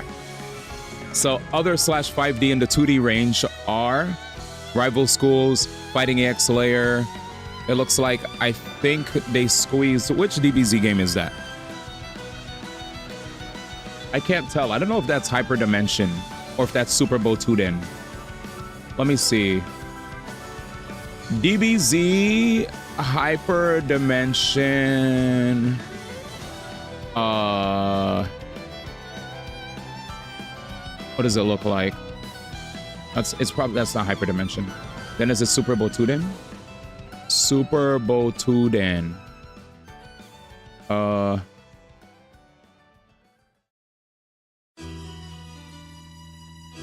What is this? I'm an adult. Anyway, let's get out of here. I was just looking. I can't tell which one this is, because that's definitely an older Dragon Ball. It might be the older ones. It might be like... Yeah, I could see it. So this right here is Dragon Ball Z Extreme Botuden. Yep. These are the more 2D-er Dragon Ball games. Yep, Botuden right here. That's the anime. Okay, I got you. See what I was telling you guys? Anime Air Dasher. So this is just a slang that the community uses. So classic traditional fighting games, then you go down to 2D, then you go down to hold back to block, then you go down to Anime Air Dasher. Because there's two types of 2D fighting games. The ones where you hold back to block, and the ones where you can't hold back to block, but you have to press a block button. Mortal Kombat's a 2D fighting game, but you have to press a button to block. Then you have the air dashing. The reason why they call these games anime is because they have air dashes. Like I told you, right? Anime. So it's Guilty Gear, Blaze Blue, Extreme Botuden, right? Those are the ones. I think this has to be like the old Botuden games. And then here, other /5D, Rival Schools, King of Fighters, Dive Kick. These are just like, these are the, like, just in a different realm. We move on. Versus fighting games in the 2D realm. Marvel vs. Capcom 2, Ultimate Marvel vs. Capcom 3, Tatsunoko vs. Capcom, Dragon Ball Fighters, Blaze Blue Cross Tag Battle, Skullgirls, like I said before, Anime, Guilty Gear, Blaze Blue, Melty Blood, Under Night in Birth, Dragon Ball Z Extreme Botuden, Grand Blue Fantasy vs. Street Fighter Alpha 3, and I think that's Vampire Savior. Nate? Is Nate here?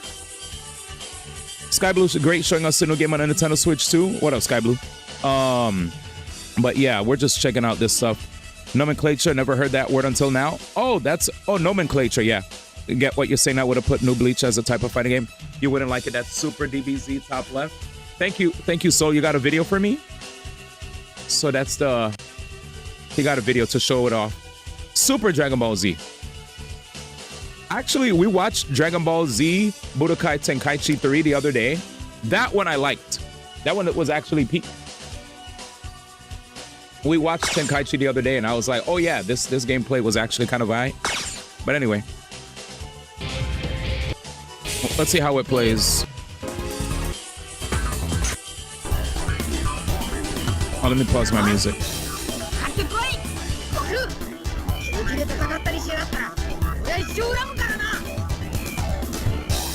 Final round. Fight! What's wrong with it? Wait, what's wrong with it? Arena?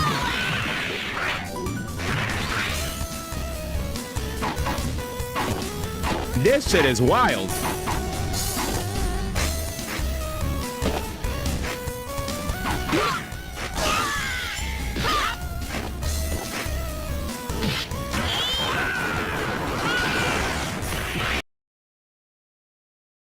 All right, anyway, let's go back, man. I think the only, I was going to ask, if you don't mind me asking, right? How many different planes can you be on when it comes to, like, it looks like you're in the air and you're in the ground? Is it just two planes? Like, you could go up, you could go down? Bro, seeing this takes me back. It does take me back as well.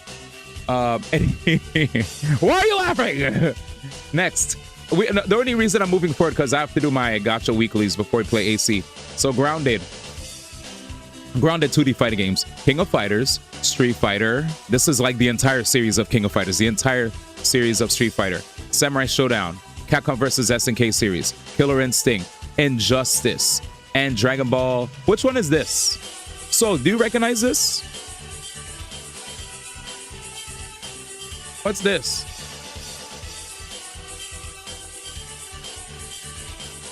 I cannot read that. What is that? Oh yeah, I could use my phone. I forgot. I have an AI thing on my phone that could actually scan something.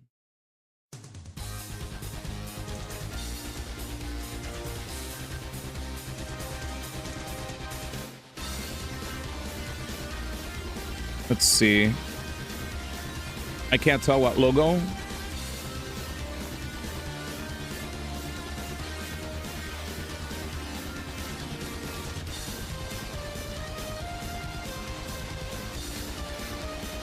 Let's see if I could do a Google image search. How do I do that?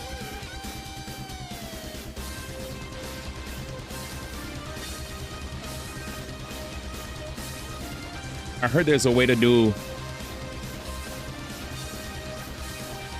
I heard there's a way to like take a picture of something and then use it to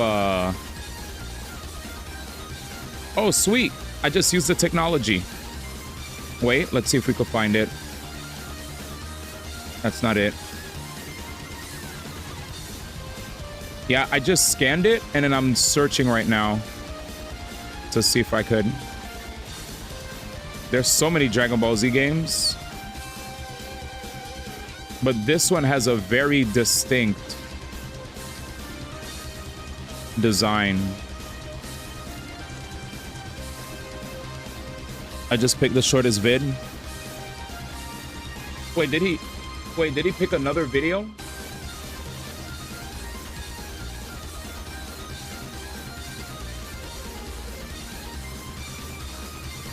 Anyway, oh,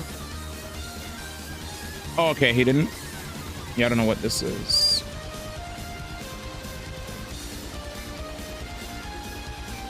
Let's try again. Let's zoom in, boys. I just want to know what this is for the sake of knowing.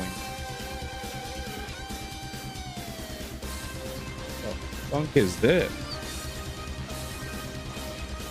Is that also Super Bowl 2 then?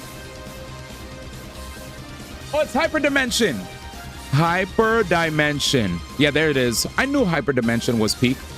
Okay, we found it. It's Hyperdimension. Never mind. It's Hyperdimension. I loved Hyperdimension. Okay, so what we have here is the Dragon Ball Z games they showed off then were, I think this was Super DBZ. This is Super X. This is the Botuden series, Extreme Botuden. This is Hyperdimension. Hyperdimension is on Super Nintendo. I had Super Botuden also on Super Nintendo. I showed off Super Botuden on stream the other day. I loved Super Botuden. Super Botuden was my shit, and I was so sad that it never came stateside because it was basically a regular 2D fighting game that had Dragon Ball Z characters. And it had like air dashes and all the cool stuff. And it had combos, and it had epic voice acting and good music. Sometimes the music from those games have actually played in my playlist on stream. But yeah, I enjoyed Hyperdimension when I played it. I find Arena Fighters more rough personally, but to each their own. Next, so we move on. 3D. As far as the 3D games are concerned. All right, here we go. No, it's fine. I mean, we could disagree. Virtual Fighter for 3D, Tekken, Dead or Alive, Soul Calibur, and Dragon Ball Z Budokai, right? So the Budokai series, what was cool about Budokai, what was that it was actually, for you guys that keep that whenever you see Arena Fighters, you think they're like Soul Calibur. Budokai was more like Soul Calibur. Like Soul Calibur and Tekken, where you actually sidestepped, right? But, which is why I like those joints. Anyway, we move.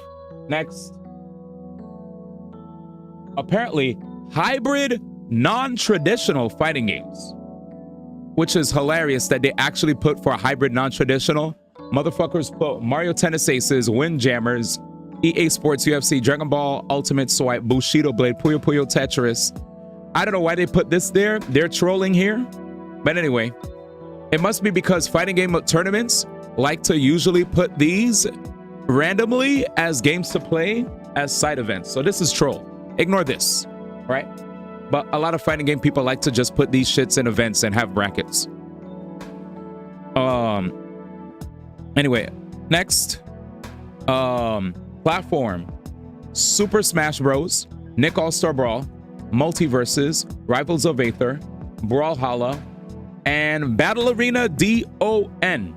There it is. Now for everyone's favorite that we love to defend and argue over till the end of time, Arena Fighters.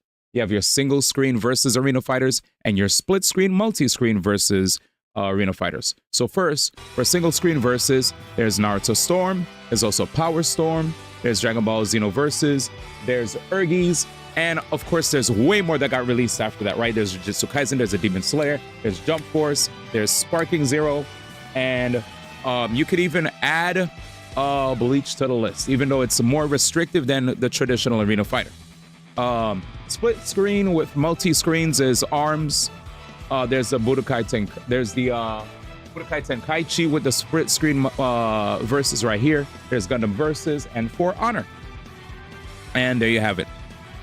And there you have it. So there's Dragon Ball Z Budokai. Don't confuse it. There's Budokai Tenkaichi, that's an Arena Fighter. And then there's Budokai series. So Budokai 3, I was checking it out. And it was definitely more my speed.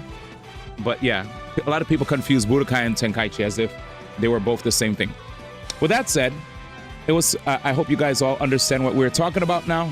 And I wanted to go into that deep dive for everybody that doesn't know what I'm talking about whenever I'm talking about fighting games and the different names that we have for them. And I should have actually saved that image, because that image is a perfect image to explain what I'm talking about when it comes to the differences that fighting games have. You know, and what appeals to me when it comes to said fighting games. So I'm going to make sure to save this image as well, because it's a good image. Very good image.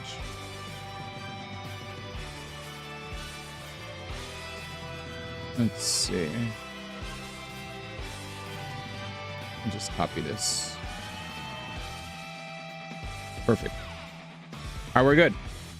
We are good. All right, let's finish this up, because we got some stuff that I need to do, but we've been yapping. Put my chat over here. All right, what were you guys saying?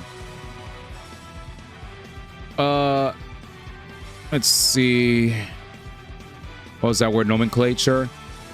Great showing us the new game on Nintendo Switch. So you wouldn't like it at Super DBZ top left. Tenkaichi Sparking Zero. Yeah, Tenkaichi Sparking Zero. Budokai is different. Nothing wrong with this game. Doesn't look bad. This game's considered a good one. Wrestling to take me back to the butt match days against my brother. I Dragon Ball Budokai 3 on emulator. I just picked the shoulders big. Yeah, up and down. Can't really freely get in the air for the Bleach game. Can't tell what logo it is. I'm gonna say wrap this shit up. You have to be launched by the opponent in the air. No, I didn't link anything else. Happy to mention Rough Fits Old Man Boomer. You like the rough back then. Hey, yo. Rock the rough back then. Never called an arena fighter. OD projection. Yeah, up and down. Can't freely get into the air though for the Bleach game. You have to be launched by a opponent in the air like Dragon Ball Budokai game for PS2. No one called those arena fighters. It just had flight with side steps. Oh god, Xenoverse is so bad for a local play. Torture. Never saw anyone get confused about the two series. People did. I played Xenoverse, don't like playing that game online. It was ass. But yeah, it's fine. All right, we did it. We covered fighting games. Awesome conversation. And now we jam. Woo! That was a trip, but it was an informative one. Contrarian Carl is at it again, man. I mean, it basically is one, but it sucks.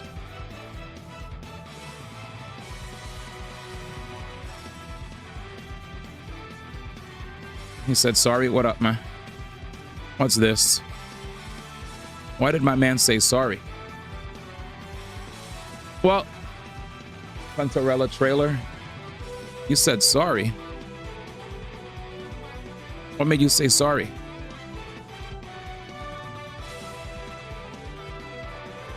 All right, after my boss.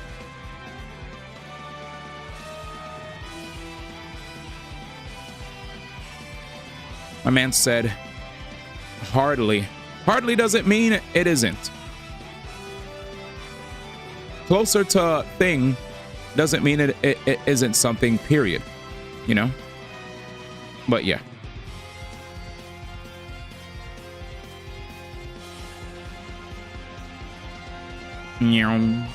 With that said, we'll pull it up. I don't know where the play came from. That's a funny one. I don't know how you got from there to there. That was random. That was random. That was random. That was random. That I didn't. I wish I understood what made you randomly say that. That was confusing. But anyway, we'll check out the trailer. There's no interest in playing that arena fighter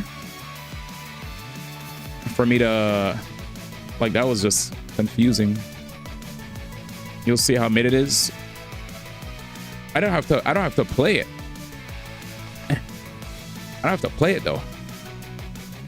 I never said I wanted to play Xenoverse. Just for full disclosure, like I know it's mid. Like I own Xenoverse games and never cracked them open. Nobody was defending how good it was. So that's why I'm very confused in your rhetoric. I was like, wait, what's the point of what he's saying? Is there a purpose?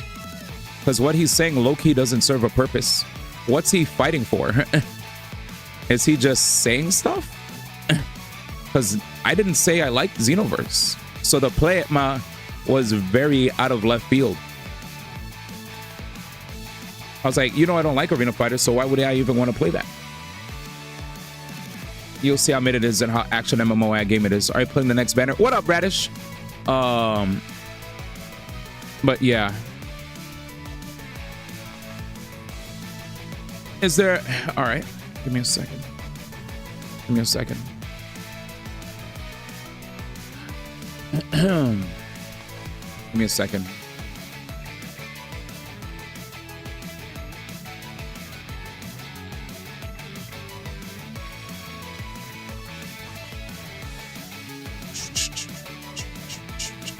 Give me a second. Just close the book on this since this is happening.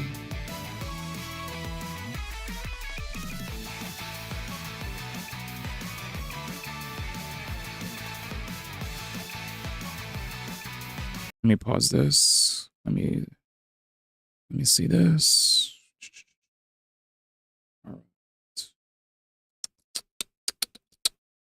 So from what I'm being told, from the yap that I'm seeing in my chat, I'm being told basically that Dragon Ball Z Xenoverse does not have a versus mode whatsoever where people engage in what is perceived as an arena fighter. So let's see if it does have a versus mode. Because apparently, all I'm being told about is the single player mode, and I'm being completely misinformed with regard to whether or not the game actually is an arena fighter.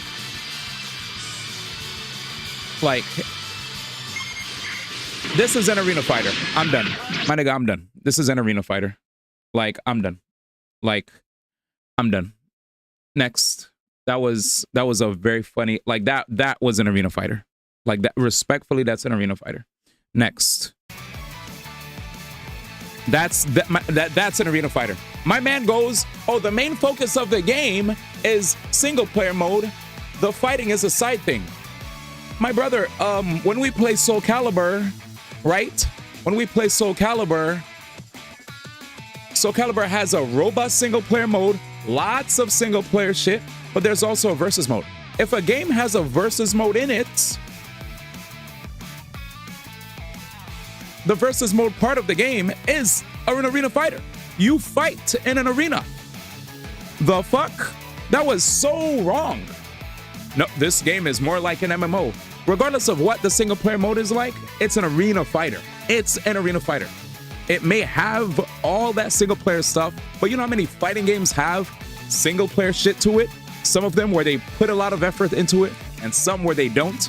Just because your ass didn't focus that much on the versus mode does not disqualify it as an arena fighter. That is factually incorrect. Yes, Soul Calibur is a 3D fighter. It's not an arena fighter. What we just saw there was an arena fighter. Why are we bringing up Soul Calibur now? Anyway, this is troll. That was a good troll. No, I was talking about Soul Calibur in terms of I'm not talking about Arena Fighter, my brother. Please stick with me. Focus and listen. Wow. You were disqualifying the fact that Xenoverse was an Arena Fighter because of the robust single-player mode that it had. I brought up Soul Calibur because it also has a robust single-player mode beyond just click arcade and go through a few battles and you see a cutscene, right? There's like a whole like dungeon crawling thing that they have in Soul Calibur. Did you play Soul Calibur 2? You remember that? Or any of the Soul Caliburs that actually had like legit long single-player modes that you could get lost in if you had nobody to play with? Just because it has all of that shit doesn't take away from the fact that it's a 3D fighter. And it's Xenoverse is an Arena Fighter, point blank, period. I'm not budging off of this. You could respectfully disagree, but I think you're wrong. That's all. Holy, that actually tilted me because of, like, that tilted me. Because I was like, my nigga, my nigga, if something's an Arena Fighter, it's fine. Being an Arena Fighter is not a curse. If you're an Arena Fighter, that's what you're categorized as. So why are you gonna try to be like, it's hardly? It is an Arena Fighter. Point blank, period. Yeah, it could have all the other shit. It could be, you could say it has Arena Fighter and it has a single player mode or whatever. It's still an Arena Fighter. Jesus. That was crazy. Wow. My nigga did that just to get me tilted. Yeah, I don't agree with you. You probably just played single player. Let me watch this video. Mom and Dad, stop fighting. He's trolling me on purpose for laughs. This is just bait for content. It's stunlock bait for content. That's all it is. Let's watch the video. It's just stunlock bait. He got me. Gotcha. You got me, brother. You got me. You got me. I lose. He got me, though. He got me, though. I ain't gonna lie. He got me. He got me. He got me. I got one guy, dude. I got one guy, dude. Damn it. I got one guy. Fuck. He one-guyed the shit out of me, dude. He actually won just because I got one guy. Oh, my God. He actually won because I got one guy. I'm so mad. He one-guyed me. All right. Anyway, I'm focused. Oh, man. Make Contorella make you feel better. It's fine.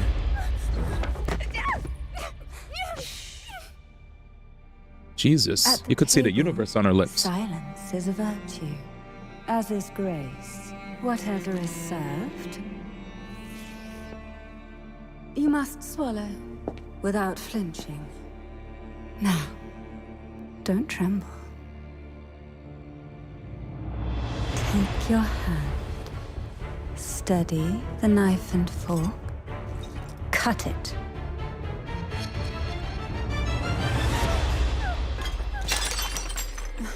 Still lacking composure and grace. I'm afraid we'll have to address that. Even if the poison fills your mouth, even if the taste is as bitter as death, even if you must offer your blood and tears to the hidden I'm at Showcase. of the sea. I think I saw it on the stream or something. The flips. Yeah.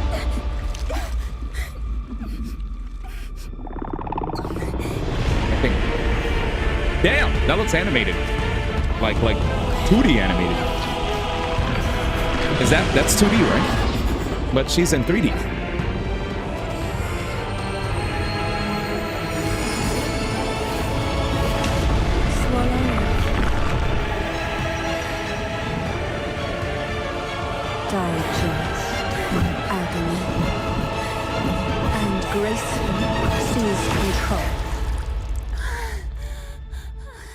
Damn.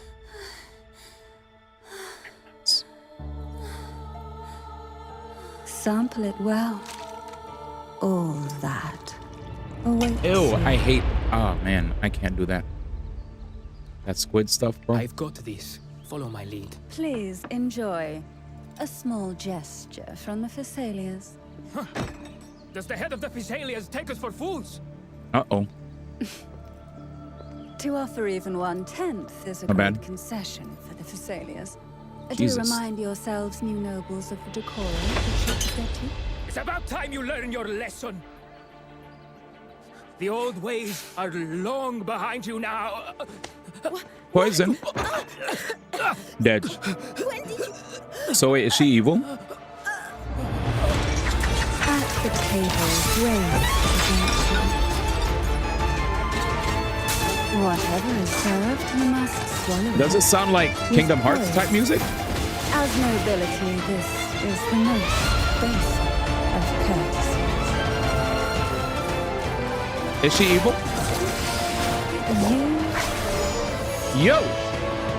dare seek the depths of the abyss, to fathom the heart Cherry? of the sea.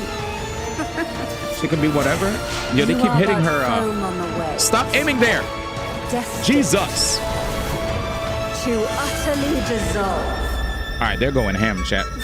The camera angles are insane.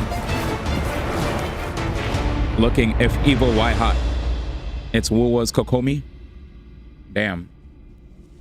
That's Kokomi's bad older sister. Oh, the cherry.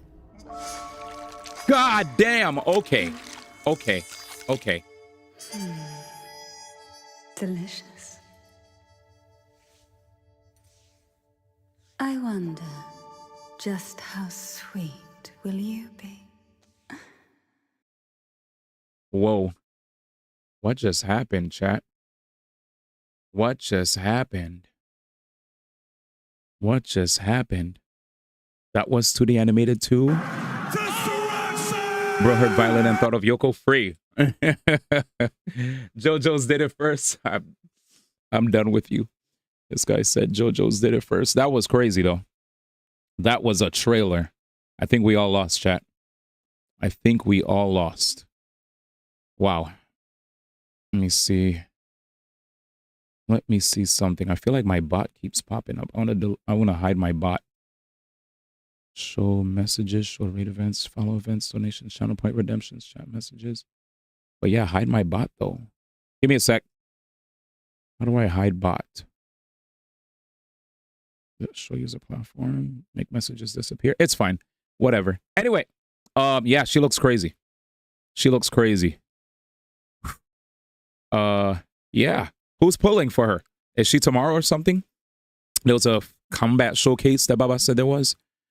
Donation events, messages, chat bot. Okay, let me open my chat bot again. Where's my chat bot? There it is. All right. Cantarella. Oh, let's just go. Cantarella. Combat. Oats by Super Hydration Body Wash. Whoa, we're gonna get banned. Scent of a honeymoon in Fiji. Moisturize with vitamin B3. You better not be using all the Old Spice. Wait, can you get my bag? Radish, could you make that a new emote? Radish, actually, if you could make that an emote, man. I mean, I'll make it an emote, but I might get banned. Twitch might be like, wait a second. I might actually attempt when I get home. Odie. Whether I am the bane of the wicked or the pure is yours to decide. Surge of deep tides. Incoming 7 TV mode, that guys. Base Radish.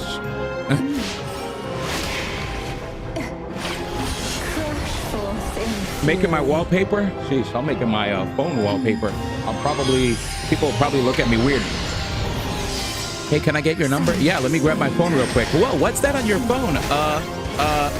My girlfriend? You have a girlfriend? Well, it's complicated. I kind of uninstalled the game that she's in. What? Yeah, I don't want to get into it. Anyway, so your number?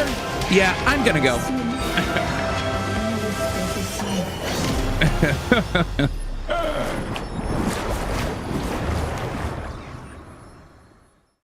That was the showcase, man. The hecky? I thought they were gonna be like, Cantarella does this. All right, well, see ya. All right, good video. Let's go back. Video. Dead Rising. All right. Now that we got to watch a bunch of cool shit, let's get back to it. What do I have here? Bing. Wowa likes tongue action Gooner game number 2. Wait, what? What? Everybody. Oh, now I remember Kakyoin. Because he was licking it, right, chat? Pause, by the way.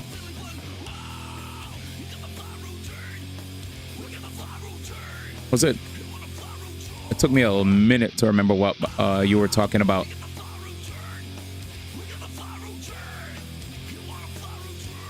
Wowa likes go in a game just like Xenoblade. Here we go again, man. Evil. The evil within. The evil within. All right. What is this? If Wowa comes to Switch, that'll be a big W. I think when they have her Resident Showcase, give us what she does. Kakyoin lick a cherry first. You sound like Soul when you said Kakyoin lick the cherry first. Oh my god. That is such a Soul-like comment. That is a Soul-like comment right there. AoE taunt. Yep. That's AoE taunt right there. Rex's Hayroom Pro Tag. Actually, though, I mean, actually, though, low key. Where's combat, man? I mean, if you know, you might be right, huh? You might be right. Jude, I mean, you might be right. That might have been one of the most realist statements. You know what? Rex the GOAT. Rex the GOAT, man. Screw it, man. They all love him, man. They all love him. They all love him, dude. That's all I gotta say. Rex is Tenchi Muyo, chat. Tenchi Muyo. If you guys remembered watching Tenchi Muyo, everybody loved Tenchi, bro. Everybody loved Tenchi. Odie. Well, I know, Baba. I played the game. I played, man. I played, Baba. I understand why you guys are saying this. I get it. They all liked him. I get it. I get it. I get it. I get it. I get it. I get it. I get it. I get it. I get it. I get it. I get it. Let's show him a thing or 3. That's all I gotta say. I can't say anything else because there's people here that never played Xenoblade games. They might get spoiled. We don't want to spoil the Xenoblade games for people. So even though we're saying inside jokes and stuff, there's people who never played and probably will never play them, but let's still be nice because, yeah. You know, let's be nice to those that never played it, but probably still will never play it either. You know what I'm saying? But yeah, shout out to my GOAT. There we go, man. He said Twitter played it for me, man. I'm out. Okay, good. In that case, I guess we could go ham. Baba made sure to repeat it several times in a row to make sure he could spoil it. Facts! I was like, we should probably wait till other people play the game, man. My man was like, I don't know if anybody actually played it, but let me just make sure that I say this enough times, man. See, celebrate the good game. Yet Nikkei doves love waifu and booties. It's funny how when I play that game, right? When I play it, right? Obviously, what's her name? What's her name looks like. It's crazy because like there's moments in the game where they focus on, you know, assets of the different soldiers in Stellar Blade, but the characters themselves never portray themselves in such a manner. So that's the funny thing. Like the characters in that game don't do anything like Bayo, but because of the fact that they look the way they look, you know, people will look at them and be like, yep, Gunner. This leads me to believe that they're probably that these same people that say this are people that see women wear whatever they want on the street. And when they see them wear what they wear, they label them as such because of what they wear. They immediately see what they wear and they're like, oh, they're this because they wear this. If they wear anything immodest, they categorize them. Odie.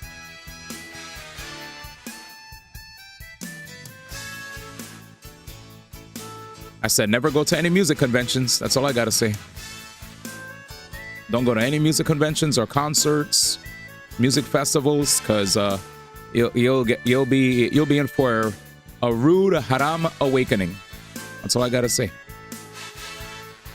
Literally, if you go to music festivals, you're surrounded by OD people that, because it's like it's hot and you know everybody's partying, dancing to music, and they're all out and about. OD people go ham. And when I say ham, they go ham in terms of their what they wear or what they don't wear. But yeah, man. Mayday said, bruh. Mayday's like, what kind of agenda is this guy spreading? You sound a bit red hatter today. He said, Gabe, I could judge. He said, you sound red hatter today, man. Mayday said, what's going on here? Wait, you guys don't enjoy what I'm saying, man? He said, where were you? Mayday said, this is not what I am. This is false. I don't know how I sound red hatter, though. That's the furthest. If anything, I sound way more opposite red hatter. One of them OD extreme super left people. But yeah. Anyway, that's like saying, wear whatever you want, but we're going to let people walk around with a camera zooming on you while you walk around. I usually wear bacon when I go to festivals, not ham OD. What up, Waves? Hey, man, I could joke around too, guys. I could joke around too. Shout out to Waves. Thank you for dropping in. Hey, man. He said red hatters love fictional sex, so like Eve. All right, man. This guy's calling me a grummy. You're calling me a grummy / Endymion / who else are these gyms named? All these gyms that like to fight Keith. Endymion, Grums. There's like a Korean dude that I forgot his name. Ian Miles Cheong. Frick, I even feel like that Pirate Nation guy is part of that brigade, because he'll randomly have news. He'll randomly have news about, like, objective news, you know, like news that's like dope to hear about video games, and then out of nowhere he'll be like, he'll go back to grifting. Damn, he naming them like the Avengers because I get so fucking mad when I see their posts. I'm mad that I remember them. There's a level of consent that doesn't exist with the camera.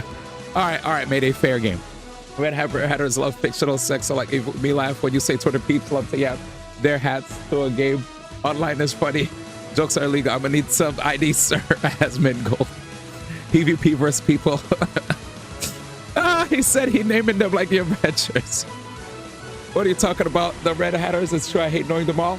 These are all names of people that either were brigading for, like, they were brigading because they were mad that they felt like Celeblade was being censored when the developers said, no, this is the original intended design, and that's not what they intended to release before. And they're like, oh, Shift Up's lying. They're just saying this. They've said this before with Nikkei, blah, blah, blah.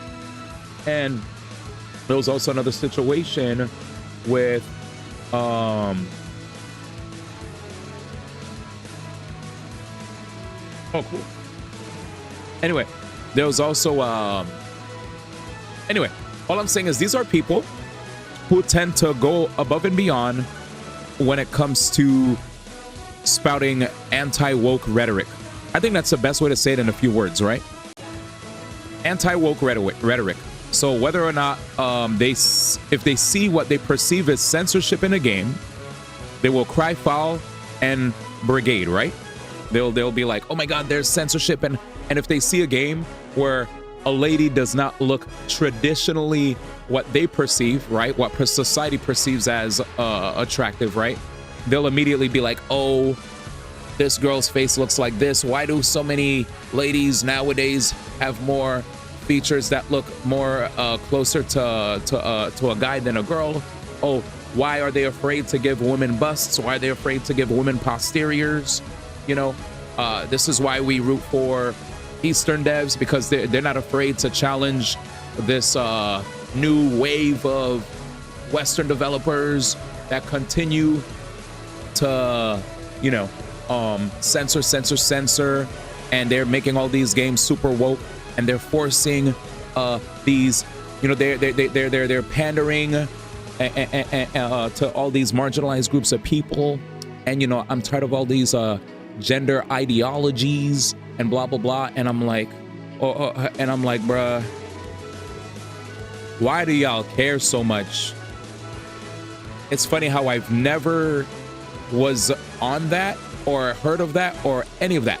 I just play games. It's either a person said, this has too much fan service for me, so I'm not into it, or not. And that's it. If a person doesn't like fan service, then they don't like fan service. But I think what made me mad was starting to see people who actually fought to censor these games, fought for saying this is too much and take this out of my game. This is probably why these people spawned, because of so much backlash from people that want censorship, to the point where now we have these extreme people on the other side who are now fighting to remove censorship, to the point where even when there isn't censorship or pandering, they think there is. And then now it just becomes a bunch of, you know, I feel like it's a bunch of bad faith arguments being had. You know what I'm saying? Sucks. Got a white knight defend a game online moment. Defenders have nothing though. Asmon Ghost keeps saying he wishes he still farm content on AC Shadows. Wetawick, new account blocked. These accounts starter pack. Yep. Woke online. Yep, those gyms suck for real. Oh yeah, I see that a few times on my timeline. I just ignored them. I do too. But I was just talking to you guys because I tend to like ignore. But then at some point, I need a place to vent. And I guess that's why I just vented now. Chins. All the same shit. Yep. Those gyms can't even get girls in person. True. I only like cats and dogs and artwork. Somehow I see those accounts. Yep. Imagine the caring only for a PNG, not real. GTA 6 has female MC. Can't wait to see the Twitter gyms mauled again. GTA 6, sorry, sucks. They already called it woke. Yep, that's true. It goes from talking about tits and ass to somehow gender politics. I'd be like, how do we get from point A to point Z? And DEI. I feel like DEI is the new N-word, chat. Am I wrong? Can we say it? I feel like DEI is just the new way to say the N-word without saying the N-word. Correct me if I'm wrong. I'm down for somebody to correct me. I willingly would like to be corrected. But I find DEI to actually be the new N-word. That's what I'm going to just say. Those people always existed, but they got a Twitter account now. Yep. Split Fiction was called woke, and Twitter gyms always at it daily. Amped up by Elon's Twitter to a blue algo boost. True. Yeah. Twitter. Yeah. He definitely boosts the visibility.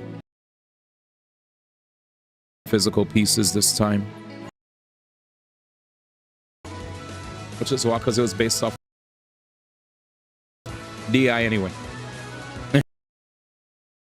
Ending. That was a crazy song. And a possibility. What do we do today? What do we farm today? He said DEI. Am I wrong though? Where's Sammy Boy, man? I need some Stellar Blade music in my now that we started talking about Stellar Blade, I need to get cleansed. Excuse me. Sorry for the burpee. I actually really tried. Open Aston's chat and you'll see a DI in caps it within a minute. They really want those brownie points. Yeah. Online Twitter, I can't. Yep. But yeah, like you guys said, just ignore it, all right? Because the worst thing to do is actually give it attention.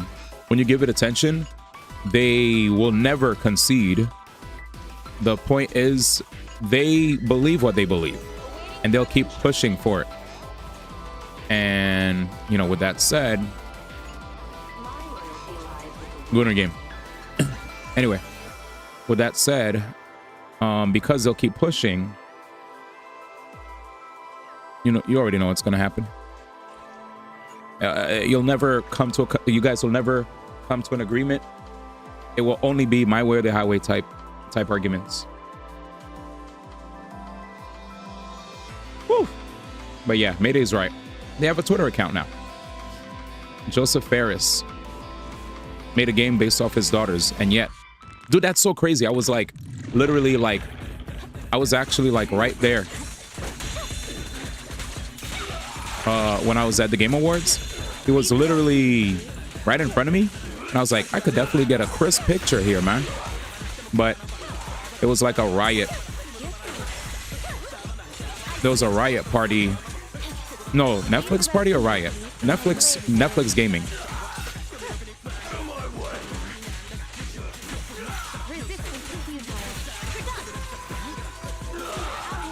Yeah, I thought it was really cool.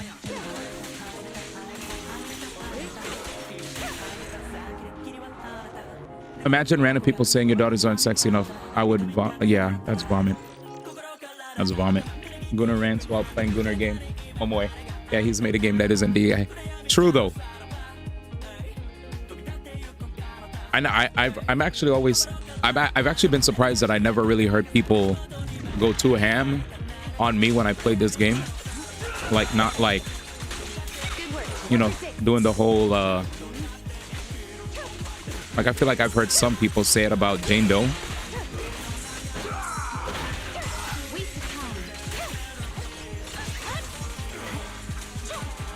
I become Doomslayer Man, rip and tear. I think people are not even arguing whether or not this game is Gunnar, because they're like, there's no reason to argue it, man. It's the proof is in the pudding, man.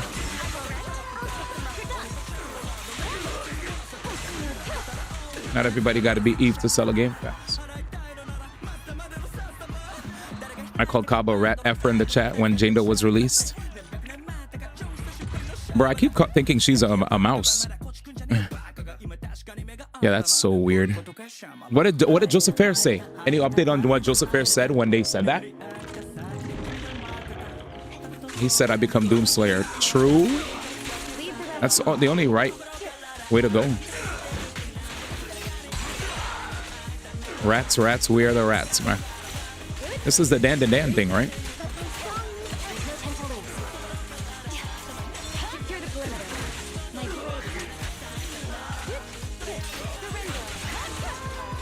We could play ugly ass dudes. Yep.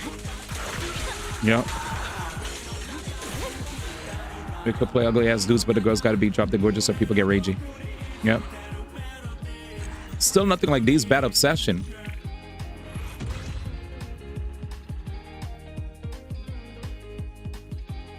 I just thought Rouge was a cool character. What the? What the hell? How many of you guys believe this? I need to know.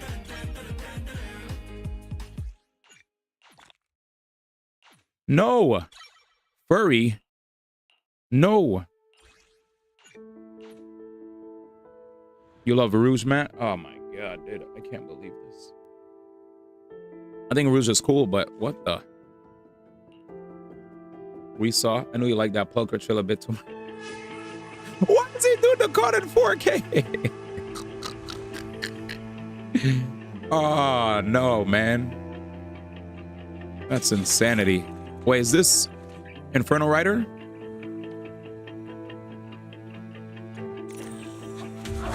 Back massage, man. Oh, I could burn. I'll burn it again.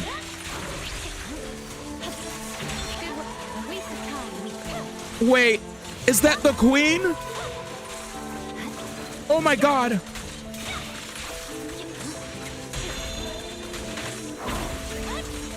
Is that the queen? Oh, it's the queen. It's the queen. Chat. Best song. Mayday, I don't know if you played the DLC, but this was peak. Oh, I didn't get it? Damn it. Let's do it again. Okay, we got it. Oh my god, you're bad. He said he made 2 games. That deal getting called out, that OD. COVID-19, man. What up, man? Wait, why did he say COVID-19? You're wild, Nate. Nate said COVID-19. I'm dead. That is crazy. You love Rouge, man. COVID-19, man.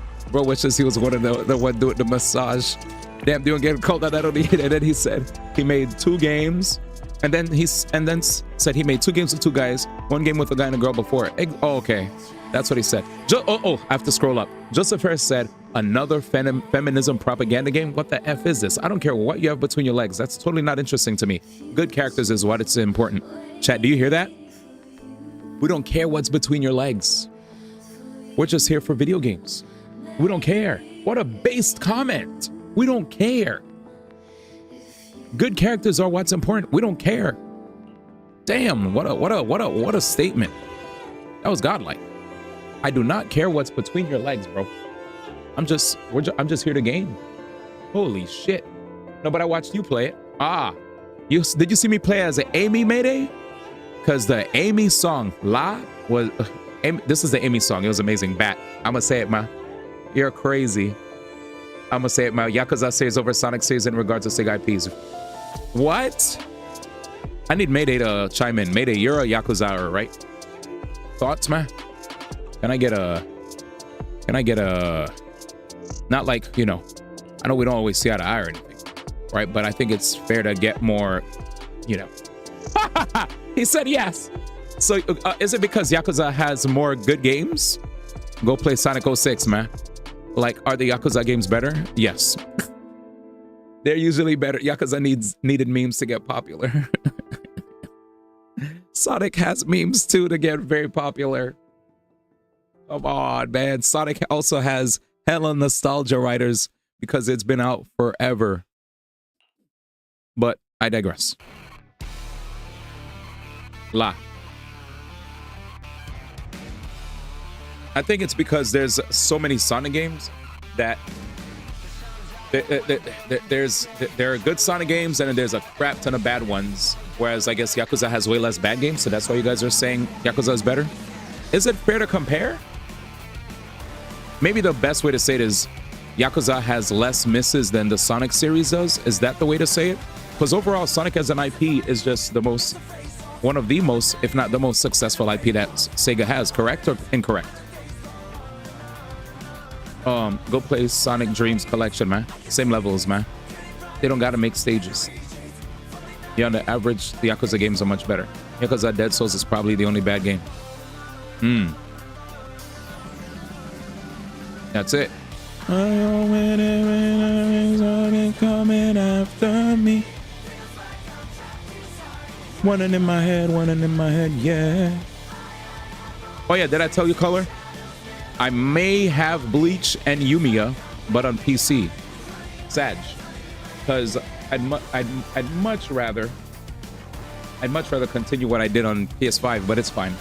I don't think it takes that much forever, right? I'll just speed through it next time. So that basically means now we have a nice flow of OD stuff to jam through. He said you could play me on PC with Bleach. Oh, bet. Okay. Nice. That's good to hear. So we actually got some Bleachers in the chat. I said must be nice, man. Dag.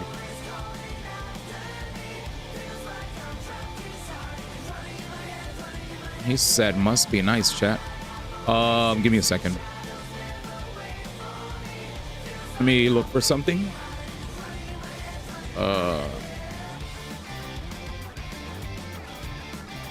I need to do a little bit of searching. Okay, let's see. F2. Let's go to Notorious Hunt.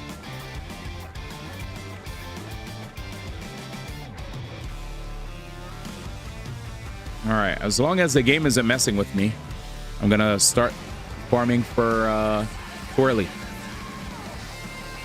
All right, Twirly girl. I think the average Yakuza game is better than the average Sonic game. Nate went ham. He said 06 Forces. Be about it. We got some bleachers. don't drink the bleach though. Oh man, I won't. But yeah, just wanted to give you guys a heads up. So I'll be able to give you guys the full yeah, my full thoughts. It's gonna be fun. And there was a PC patch today.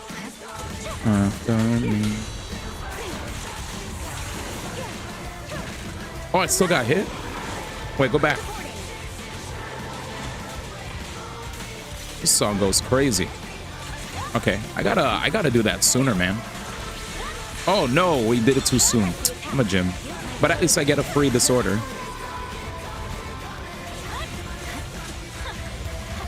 So of course we got some bleachers. Don't drink the bleach. I think the Yakuza game is better than the average Sonic game. If it's other than Wildly Yakuza games leaving Game Pass.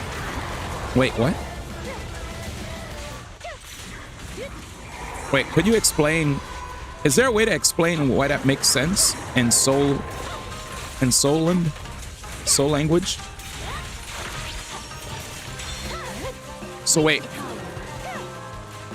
So because games are leaving Game Pass, the games are bad? Is that how? Wait, really? If a game leaves Game Pass, that means it's bad? Mayday is Phil Spencer. He works at MS. You know this. At least now Mayday could deal with these kind of conversations that I have to deal with that make absolutely no sense. Ain't nobody give a fuck about Game Pass, man. That's what I'm saying, Nate. That's what I'm saying. I'm confused. Where did that come from? I'm like, wait, why? What is this? He's like, why is it leaving Game Pass? I'm like, my brother in Christ. Why does it matter? I'm in pain.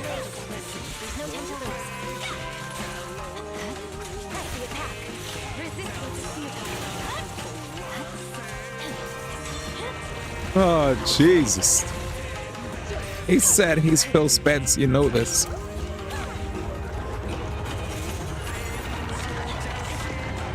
Oh, that was funny.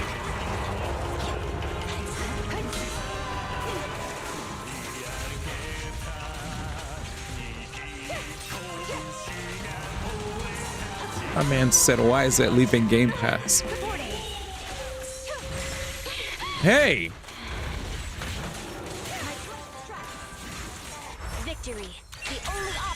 He said, I guess that explains why Digimon, Fortnite. Oh, I think Mayday ulted. Mayday said, I guess that's why Digimon, Fortnite, and Sonic Frontiers aren't on Game Pass. Phil Spencer speaks. At least Expedition 33 is a Game Pass game. He said they sell on their own. Hit me with the Digimon sales. Oh, shit. What's happening, chat? Anyway, Digimon Con just did happen. Was there a Yakuza Con, chat? All right, there you go. That's one I'll put in Soul's Corner. I'm out. He said, hit me with the Digimon sales. Fortnite makes more money. Oh, man. He said true.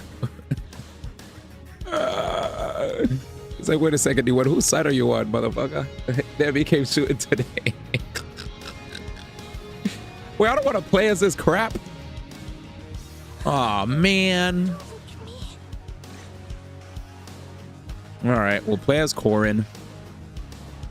I don't want to play as Corin, ma.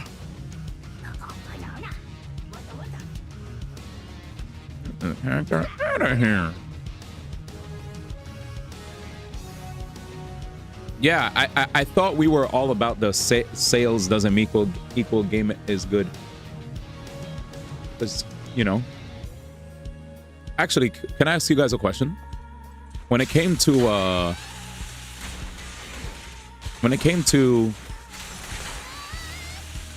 oh, she's going ham.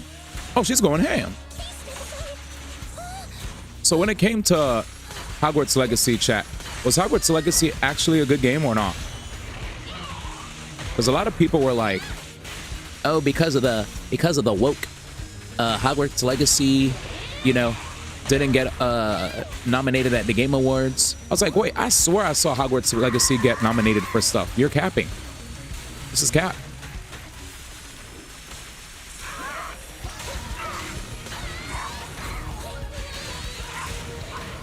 Like, it got 7 to 8, right? That's fine.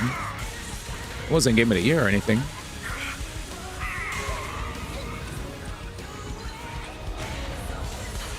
Now we know salesman everything. And that's why Call of Duty craps on everything, man. Free. Let's go, Corin. All right. Call of Booties. And you get... Came soon today, Expedition... Oh, so you guys are already playing Expedition 33? It's already out? It's all thanks to Skibidi Toilets, man. You get free stuff for having a Game Pass subscription. Fortnite makes more money. We should definitely never take sales equals good. By that logic, all the FIFA games, esports games, etc. are good. You mean that free PSO 2 shit that no one ever buys subs for? Call of Booties. Now we all know sales mean everything, and that's why Call of Duty craps on everything, man. Yeah, it was a solid 7-8. It was a good game, Hogwarts Legacy. I have the game. Fun to play, and it's a solid game, Baba says. It good. I thought Baba said it good just now, but that was actually so... Hogwarts Legacy was a great game. The controversy of it was because the Harry Potter IP is by J.K. Rowling, who's known for being a turf. Yep, I know. Turfy, man. Definitely transphobic. I know. My Corin is the furthest. The only person I feel like I knew that had a Corin was like Rockin'. That was about it, man. No, they did a bunch of previews for Expedition 33. Oh, yeah, we saw them.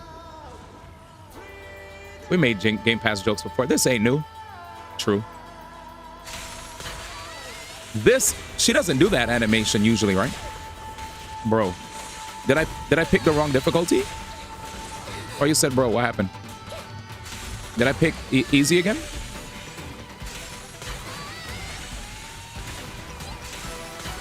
That animation is crazy. This, I'd actually play Corin if she just vroomed on the freaking on the weapon, man. But she's also 4-star, and I don't care.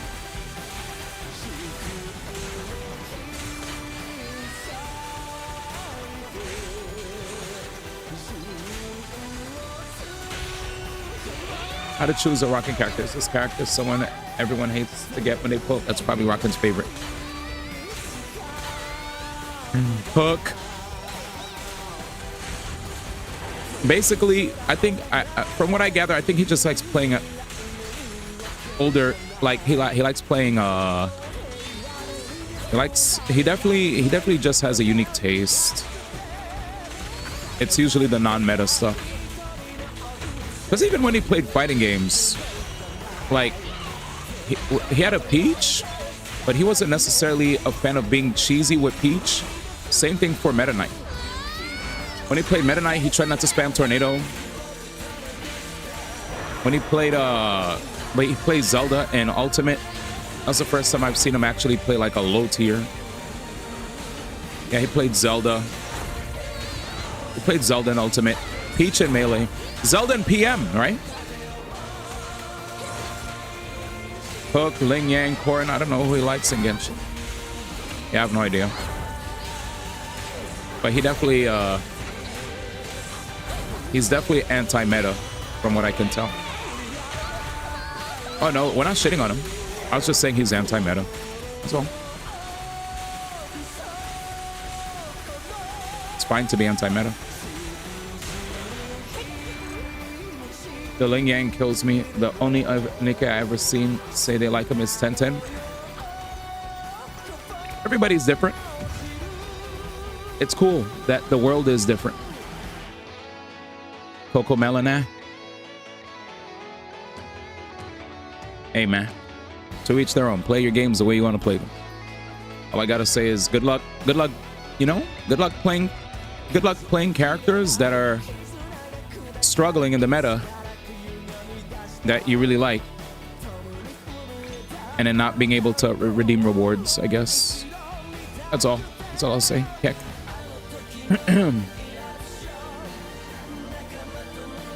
Like, a lot of people get discouraged. A lot of people get discouraged because they can't beat endgame content and then proceed to not ever want to do it. But that's because they're trying to stick to playing characters that just are having a tough time, instead of recognizing that maybe there might be stronger tools. Low tier heroes have an ultimate option select. Yeah, they do. Gunner game, first time rage baiting, please act mad. Oh, don't worry, I'm so desensitized to that. I'm actually desensitized to that. I'm sorry. But it's good to see you, Dahlia. What up? Play what you like, but I still find it funny. I was a Jin Yan early main again. Oh, he likes Jin Yan, yeah. I was a Jin Yan main early Genshin, but I was still playing shit with her. Yeah. He likes Jin Yan. Jin Yan is the Genshin character. Jin Yan is Jin Yan. Jin Yan. Well, literally, when a bunch of people were saying that the character was dog, he was like, I like Jin Yan. And I was like, I see a trend here.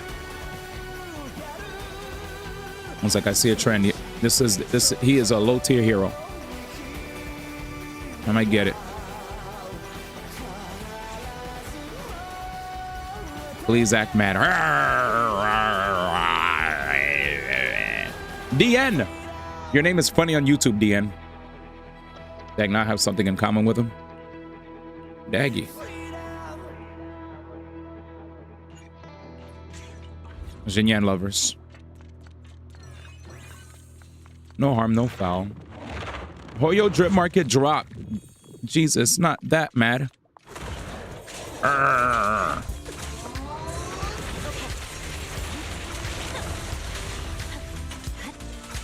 Oh my dedge.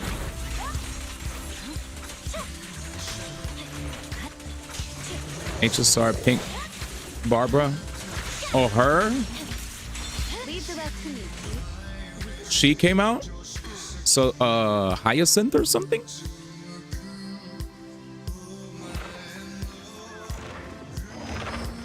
All right, link me.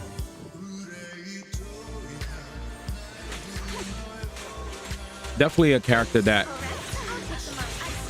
I don't think I'm gonna be trying to go crazy for, but I do want to see. My man said I ain't going for it. Got it.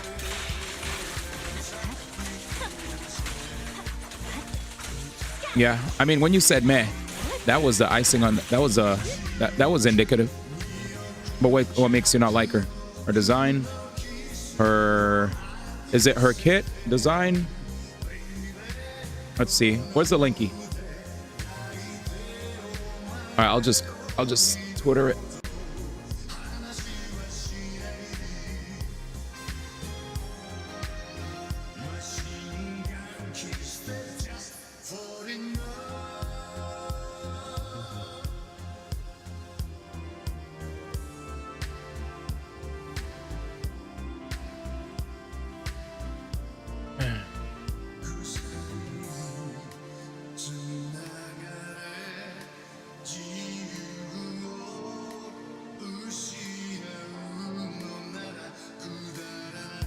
Honkai Star Rail.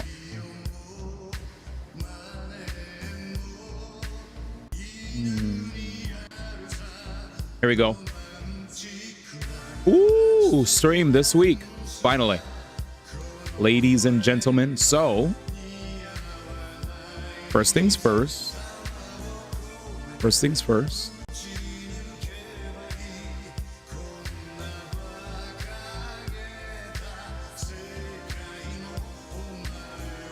Let's see.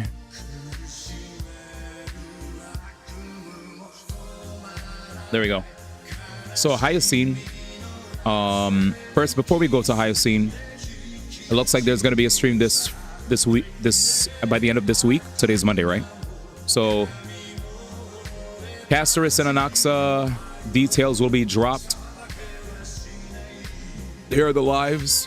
So I'm going to be ready for that. Hey, that's sick. I like that. Next. Hyacine. As a descendant of the sky, I, Hyacinthia, will fulfill the flame chase duty with all of you. At the same time, I'll do my best to help everyone as Hyacine, healer of the Twilight Courtyard. This is my good friend and assistant, the little Pegasus Ika. Do you want pet them? Please go ahead. They love being petted. Healer of Light, Hyacinthia, as a city-state in the clouds, crumbles through time, the Twilight Courtyard opens its gates once more, bringing a glimmer of light to every night. You, physician, Hyacinthia, Chrysosair, who guards the sky, core flame, must inherit your ancestors' will and mend the torn fabric of dusk and dawn. May the rainbow light pour down, dissolve all grudges, and bring the dawn back to this land. Sorry, chat. Affiliated City, Twilight Courtyard, Okema. Divine Authority, Eye of Twilight, Aquila. And here's her art. Yeah, she basically looks like Barbara. Barbara with like, I don't know whose hair is this. Maybe is it like frickin' Hu Tao or something with the costume? I don't remember. She definitely has hair that's similar to some character. Did somebody make the tweet? This is Barbara. This is Barbara. It's just Barbara. Oh yeah, it's just Barbara. It's the designs that are similar, but the regions and games are not. In Genshin Impact, Barbara is a Mondstadt healer in Favonius Cathedral from version 1.0. Honkai Star Hyacinth is an Amphoris healer within the Grove of Epiphany since 3.1. When past and future meet. Well, there it is, chat. It's Barbara. Actually Barbara. But yeah, it's basically Barbara. All right, done. So what's her thingy? They said she is a healer. So we have yet another sustain and a wind one. Is that what they said? Amphoris healer. Imagine if they put that in ZZZ. I'm dead. But there it is. There it is. It's Babawa. All right. Well, I'm not I guess what I'm thinking now is, what the hell are they gonna do to make her stand out? And I'm guessing any pipe watchers probably have an idea as to why the character is the way the character is. To be honest, I don't have with her. I like Barbara. Barbara personality is also boring. Oh, okay. I put in chat just so you know. Thank you, Baba. When Remembrance, you can just go on your Discord when we move up OD HSI anniversary to live stream. Wind. Oh yeah, true. Yeah, that's true. Another wind healer. Bye, Huahua. We just had Huahua too. Chat, we just had Huahua.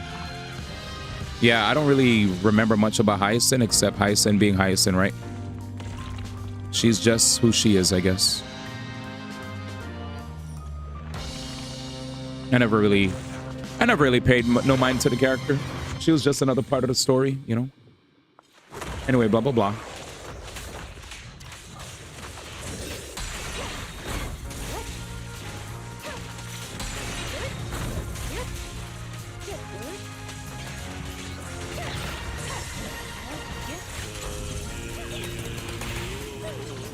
Yeah, I don't hate her or anything, but she's just, you know, just like you said, she ain't really like a character that I guess I was,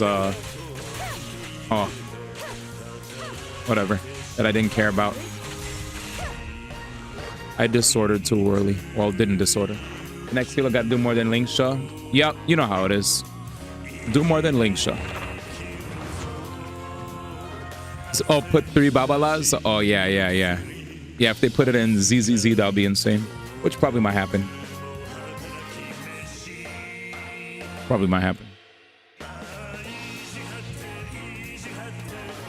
Get me out of here. Since I have an OD low health. Yeah, I ain't got no hate for that girl, but I also got no investment, man.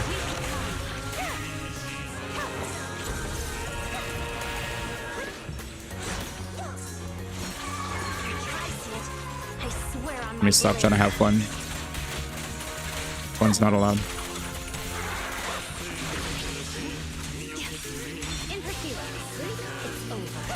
One more. Asking for power creep now. Ooh. I think. She is gonna power creep though, right? Unless, like, I don't know if I can ask. But she's basically a creep of the powers, right? Or is she a sideline? We don't know yet. We don't know. So we're done. He said D1. Don't ask, man. See ya.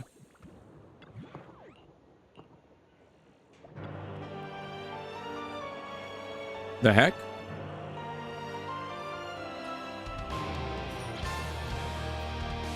Oh, you asking Jude? Okay. I wonder if Jude just maybe knew that it was gonna happen anyway. You know what I'm saying? Like, I feel like it's gonna eventually happen. We just know in story she healed. Jeez, we're damaged. Yeah. Oh, wait. You know what I'm saying? Yo, what the hell is up with the floor?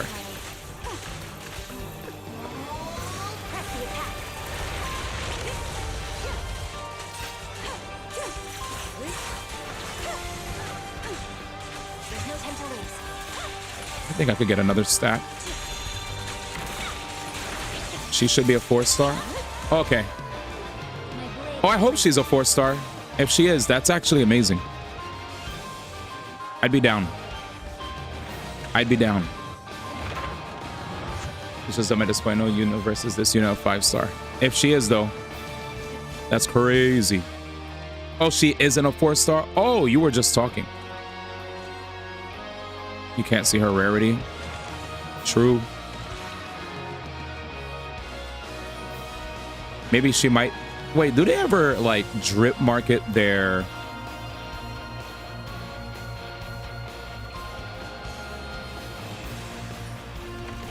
Did they ever drip market their 4-stars? They did with Moza, right? Moza was drip marketed. Oh, you can see her rarity. Oh, you can see it. Okay. So, yeah, I clicked off the screen. I'm sorry. So what is she?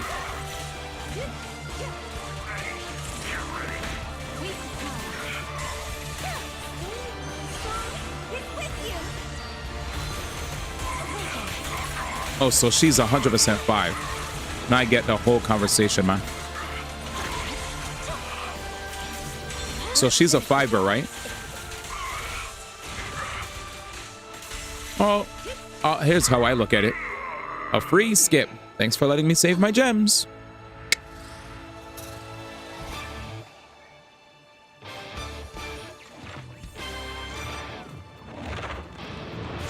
Because they're always going to release stuff we don't want, But it would be nice if it was a 4.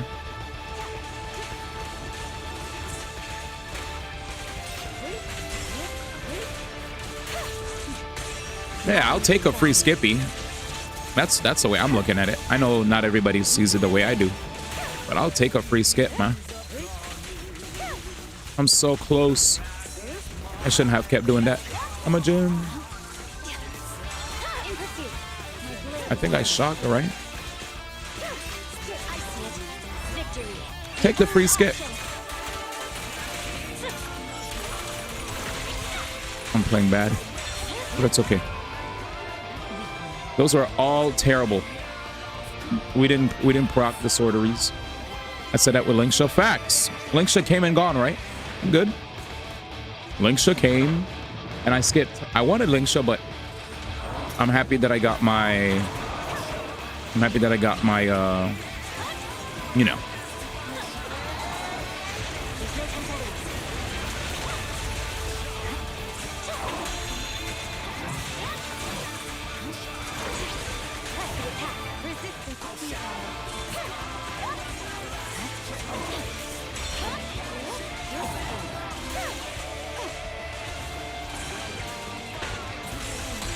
got him.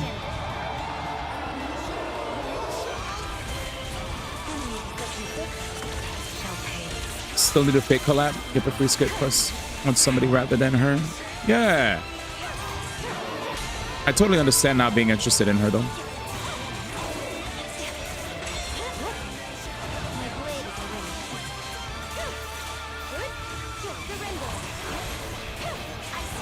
Are you serious? I think he went into dash mode. Ah! Jesus. Oh, good. Thank God this character exists. DJ Bro, what up, dog?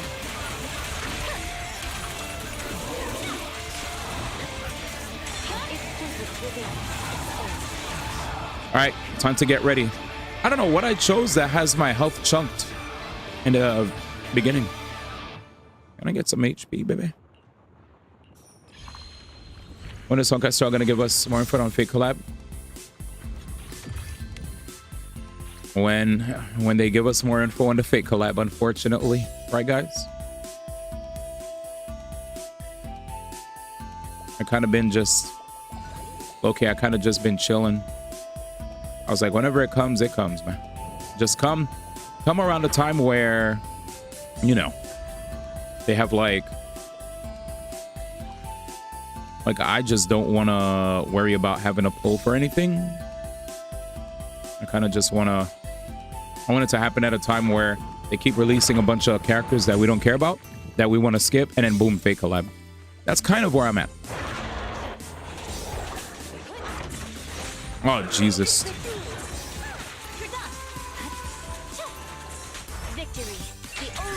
Yeah, after casters, I'm okay with saving too.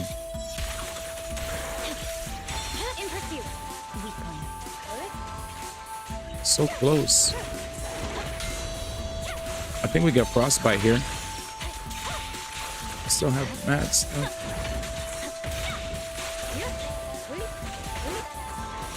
Such provocations don't go unanswered. Show bus? What's that? What's a show bus?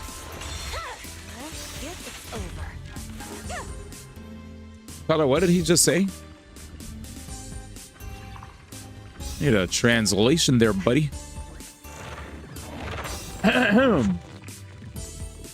Oh, today was crazy. Trigger and Vivian easy pulling. I can't get either of them.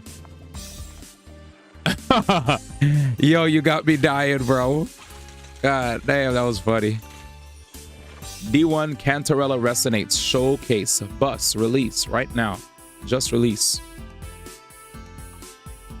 Gotcha. All right, let me wrap this up. Let's wrap this up, buddy. I'm guessing she's a deeps. Jeez.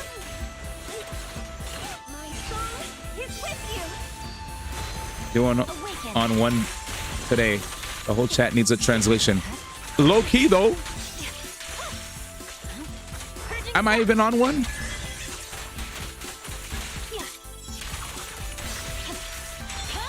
Let's keep it a stacky.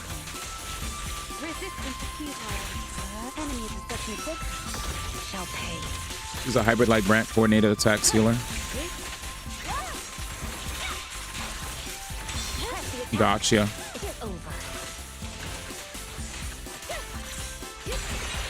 What's a bus? My man be saying bus a lot.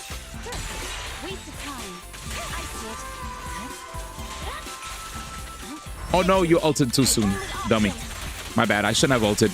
I looked at chat, looked back, realized we had 6 stacks. We could have just burned the 6 stacks. That's what I get for trying to multitask. Failure. Now I don't have any ult for the next round. Unless it. Shorekeeper. Rip, those shorts don't claim her. My friend taught me that joke. The heck? Oh, I saw what Harada said today. Mayday.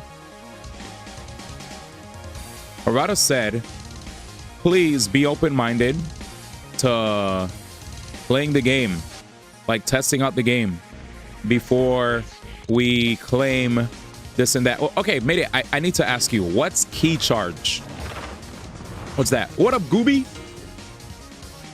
What up?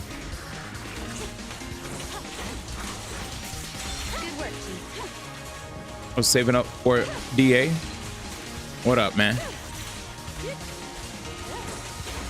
Wait, what'd I miss? Why can't I see my channel point redeems? Was there a channel point redeem that didn't show up for me?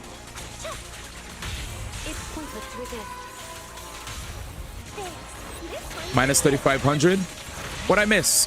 How come it didn't show up in my... I'm using a new app to read YouTube and Twitch chat so that I'm actually more on point with like reading YouTube chat, but I probably missed something. Let me pull it up on Twitch. Let me open Google Chrome. Looks like this thing doesn't show channel point redeems. Was there a channel point redeem?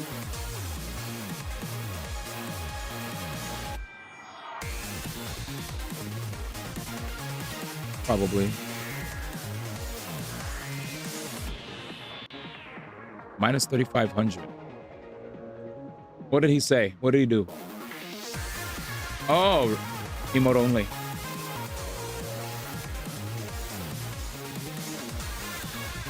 Damn. He actually redeemed it. Okay. Sorry, chat. Unless you're a model or VIP. Hooked. Somebody said, so you can knock down and key charge, and some characters actually get specific things off. Wait, what? I do feel bad for Otter because he didn't want to show any changes until people could play as 2. Key charge is like a taunt that guarantees your next hit as a counter hit. Oh. So everybody could do that. So now everybody has a way to charge key and guarantee a counter hit the next time around. Insanity. Jam, what up, man? Today was crazy. There we go. There we go. So you can knock down a key charge, and some characters actually got very specific things. Oh, they removed the key charge. So you can't give yourself a free counter hit. Now key charge hits only to do 150. Everybody had access to key charge.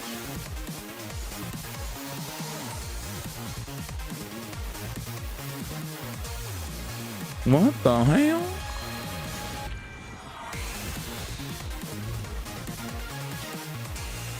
Oh, everybody doesn't have access to key charge. Oh, wait, are we still on?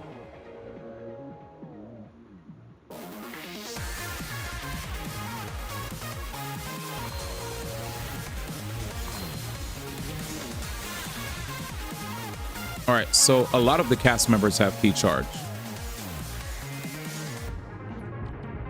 Everyone could key charge. Oh.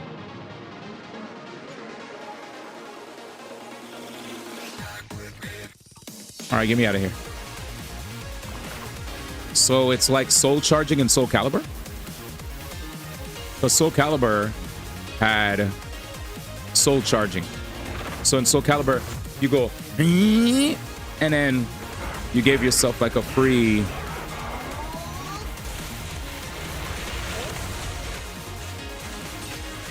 You saw this pretty base. I'll just take the Buffy the Vampire Slayer.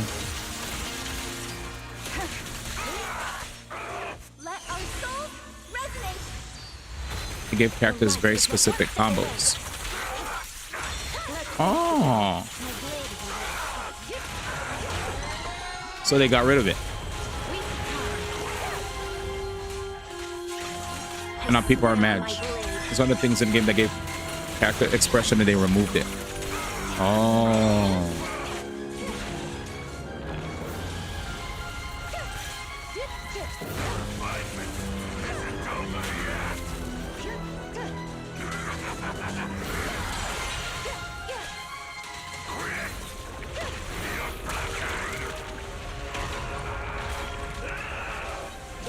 It's been around for the last 4 seconds.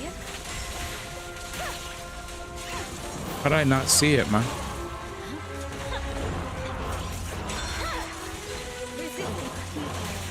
I didn't think it. You die. OP.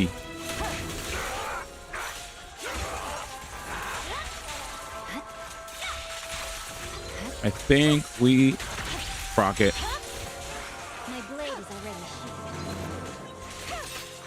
Disorder. So it's been around for 4 seconds. And people are mad now that it got removed. Oh, and then wait. So key charge is gone. No, wait, key charge isn't gone, but it got nerfed. I'm sorry, Gooby, they're shy. The moment you emo only them, they were like, I'm out of here. They waited, but I redeemed it for you. I can't believe I activated mod only chat. No, it's fine. I had you going, man. So key charge is completely changed where it doesn't grant a free, it doesn't get a free counter hit. It's completely reworked. So we can do official emote, only I won't talk. Ah, no, you're good. Yeah, mods are fine. Yeah, 7 TVs not allowed. That's why I don't like emote only nowadays. Pretty whack. Because we all use 7 TV a lot, you know? Back then, before 7 TV, Francophase, BTTV, it was just emotes. But anyway. I think that's it for Zenless. One more game to go. Damn it, they just removed it. One more Gacha game left. We've been yapping. How long we been live for? We've been live for quite a bit. So people are mad about the fact that there's no freedom of expression. And no, I get it. No, I get it. 7 hours overworking, holy. No way. 3 hours, okay. Whew. Whew. When I heard 7, I was like, why is everybody saying 7? I missed something. Pick up D1 Gacha patch already. Wait, so did the patch drop already? How long have you been playing this game? All right, I'll see you guys on Discord. Dead. It's just a time reset, Daisy. Yeah. Today was an amazing day for conversations. We talked about a wide variety of subjects. The one we all agree is probably cap is everybody thinking that there's going to be a final Switch 1 Direct. That's like, I don't care how many reliable leakers are supporting it. It's stupid. Like Nintendo could just literally put that all in the Switch 2 Direct. It's so dumb. But yeah, other than that, we were checking out how Assassin's Creed Shadows and Xenoblade Chronicles X was actually really successful this past week. So the marketing, I guess, worked out well for these games. Not only ratings wise, but also sales and amount of players playing at once. The retention has been pretty good. Ubisoft stock has been getting kind of hit though. You want me to be real. Anyway, so Tekken is the subject of conversation chat because the Tekken community is mad due to the fact that there are massive changes being added to a bunch of cast members, and they don't look like changes that are going over well with the community. More so changes that are pissing people off from what I see. So it's like if you guys played Smash, what if Sakurai decided to just add a bunch of unwanted changes to your characters that he thinks would make the game better, when in fact it pisses off the members of the community? I feel like you guys would probably be used to that by now. Anyway, so they also readjusted combos to make sure people never go off axis anymore, which people also didn't like because it removed skill expression. Yeah, there were definitely combos I remember that people used that went on off axis on purpose that people enjoyed. I remember. So he's Sakuraiing his game. He's hanging out with Sakurai too much. It's the usual. We need more newbies to play the game, which is basically middle finger to the dedicated base. They're like, let's make yeah. They said in an interview a couple weeks ago that they wanted to make the game less aggressive and then showed a bunch of changes that did not support that claim whatsoever. Yeah, that was the other thing.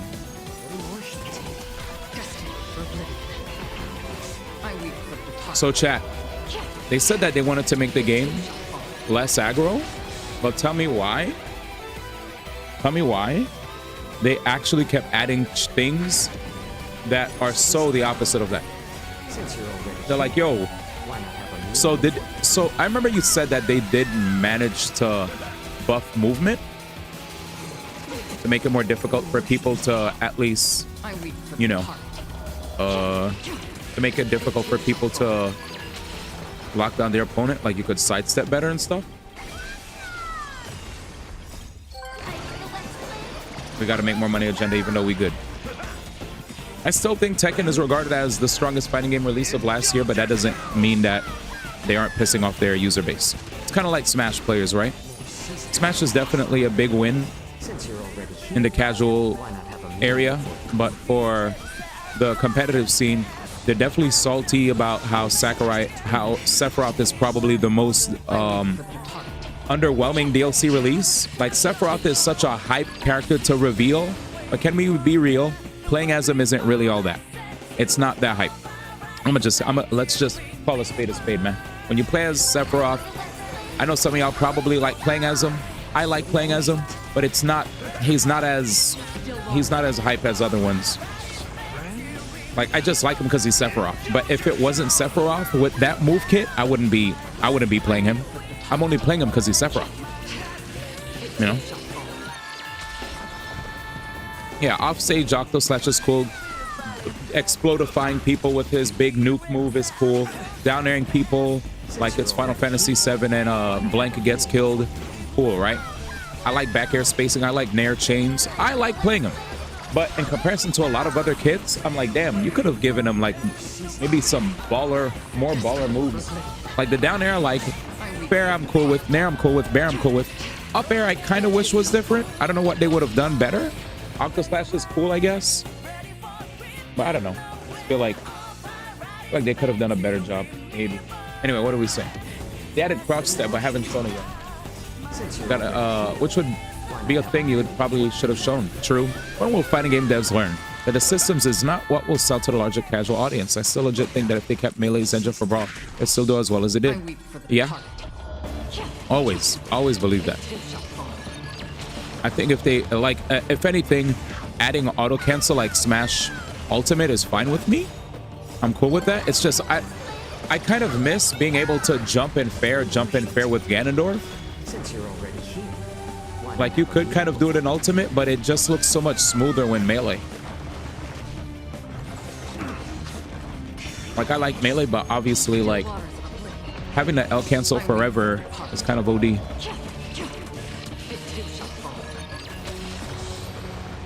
I still think the worst showcase of a character's power in Smash is Ganon. They just copied Falcon and stuck with it for several games. Yeah, then they finally decided, hey, you know what? We'll give him a sword. But he still has a very similar back air and down air and up air and nair. But then, you know, we'll make the fair different, right? Fair will be different. My bad, guys. Fair is different. Don't be mad. We'll make the fair different. We'll make his smash attacks different. And his jab different. And his up tilt different. That was about it, huh?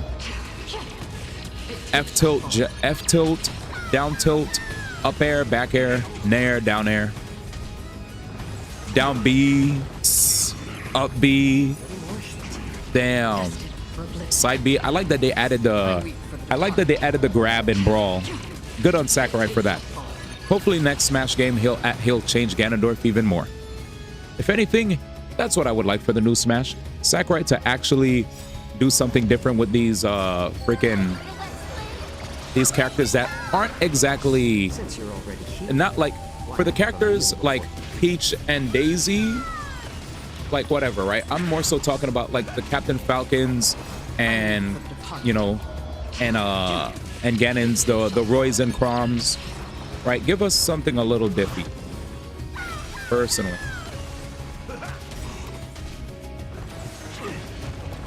Side B is different. Octo Gorilla chasing. Yep. His beam was the same in the next Smash game. Remove air dodge for real. MF is the sorcerer. You know, that good stuff. Dude, even Warlock Punch. Like, I think Warlock Punch looks cool, but it's Ganondorf. Make him hover or something. I'd love to jump with Ganondorf. Hover like it's Ocarina of Time. And then I just shoot. I go, ah! Yo, what's good, Zuna? Good to see you. I'd love to shoot that fireball. You know, the one that Link bats right back to him. Give him a hover. And then instead of down B being him doing Wizard's Foot that looks exactly like Falcon Kick, I don't know, let him ride on his horse and have his like have like his sword slash forward or something, you know? I don't know. Cough P plus cough. Hey, what's good? Link with Tears of the Kingdom, look, robotic hand. Yeah, at least we get his sword in Ultimate. I know. What's good, Zuna? Damn, Ganon was fun after Truing. Hope y'all doing well. We're vibing. We're yapping about games. What was PM Ganon's difference? Okay, the horse might be OD. That's an entire whole other entity to add. I mean, instead of him sitting down and kicking forward, I don't know. He would just summon horse and charge forward with sword. I don't know. Like make it be the same as the down B, except it's him on a horse, a dark horse.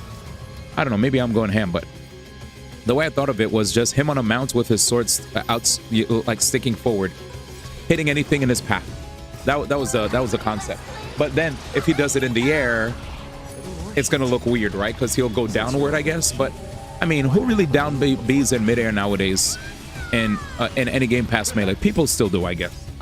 People still do. Never mind. He has magic. Yeah, he has magic. Neutral B is a float and a cape effect. Oh. Yeah, he could do magic. Good to see you, Zuna. Keep up the good worky. But yeah, maybe down B could be. Maybe down B could be like. Since you're already here, why not have a meal before? Imagine if they gave him an install. What if he could fight with and without the sword? If he activates down B, if he presses down B, now he equips sword, so he could have two forms. He could have the Captain Falcon moves or the moves with sword. I don't know. Damn it! Why is it attack? No. Wait. Would this be alright for that other girl coming up? I don't even know how she worked. What was fun? You guys have footage? Is that Danny Lumina? He could use heroes. He could use a horse like Wario's bike. Yeah, exactly. Thank you, Danny. He could use it to trample enemies and even an X recovery tool. Exactly. Thanks, Danny. Genis with access to brawl up smash and up tilt F smash. Yes. And alt F smash. Yes, yes. You see the vision. Was alt F smash where his boot went straight up like really fast? I gotta see PM Ganon because I don't remember what it looked like. What version, chat, can I YouTube? Oh shoot. All right. It looks like there's a Varessa video. Wuthering Waves. I think we looked at the Cantarella video, right? That Baba said.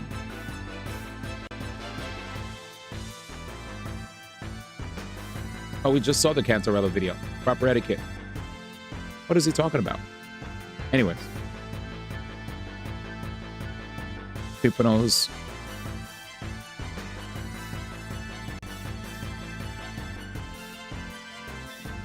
All right, here we go. Here we go.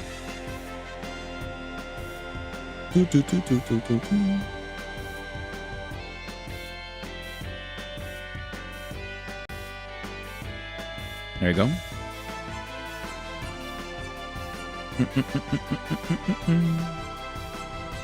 All right.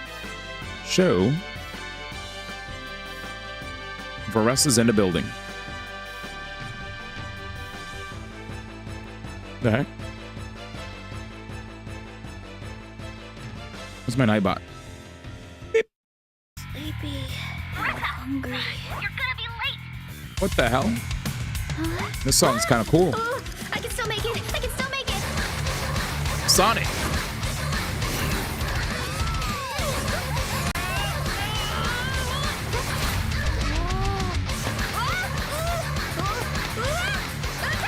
She is zooming. This is hella animated.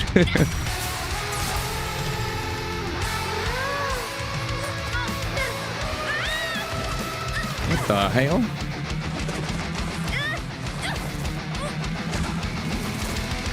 That bird with the shades? Yo, what's up, man? I'm too late. I'm too late. Hey, isn't that the reigning champion? Oh, I think I should have timed right. Burger? Or is Ambi?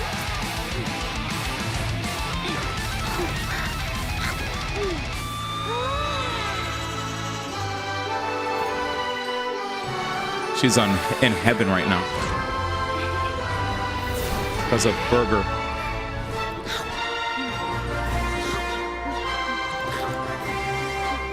Why does this look like a Disney animation? Back to reality.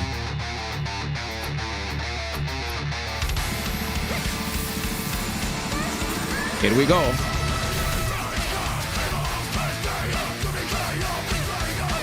Genshin?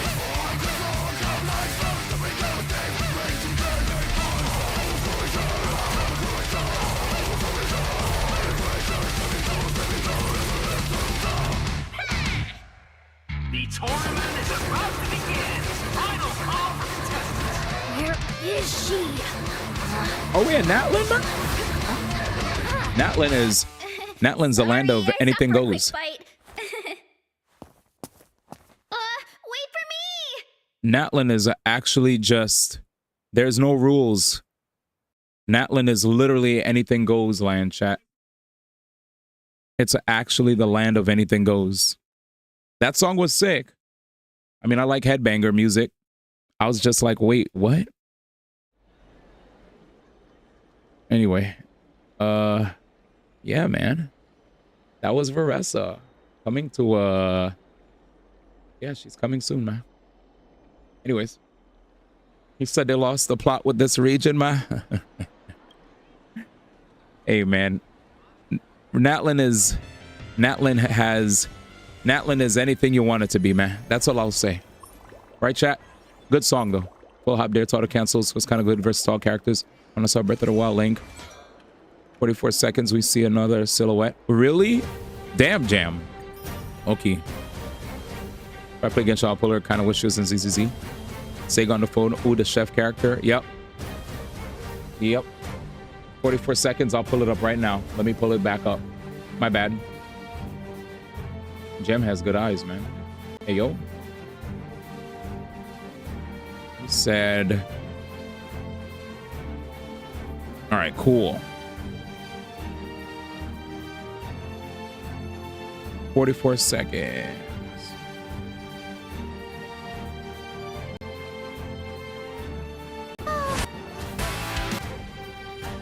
Oh, chef character.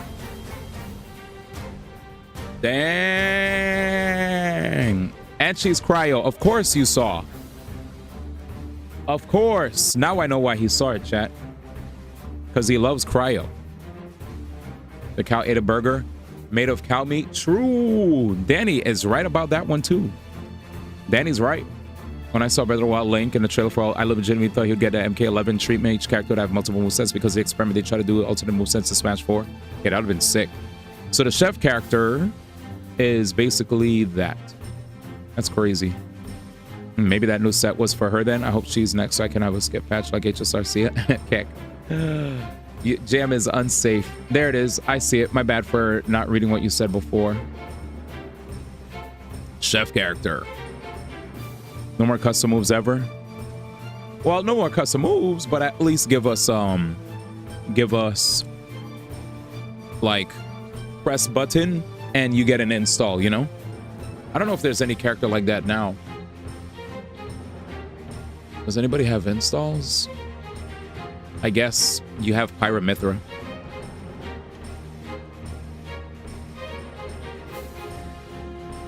Yeah. Yeah, it'll take different versions. Yep. Yoker? Yeah, Yoker. All right, I think I'm done. We're done. Let's switch gears. Bom, bom, bom, bom. Half of the DLC. LRA stall is an install. Sephiroth? Yeah. Yeah, their installs are them getting hit up to a certain point and transforming.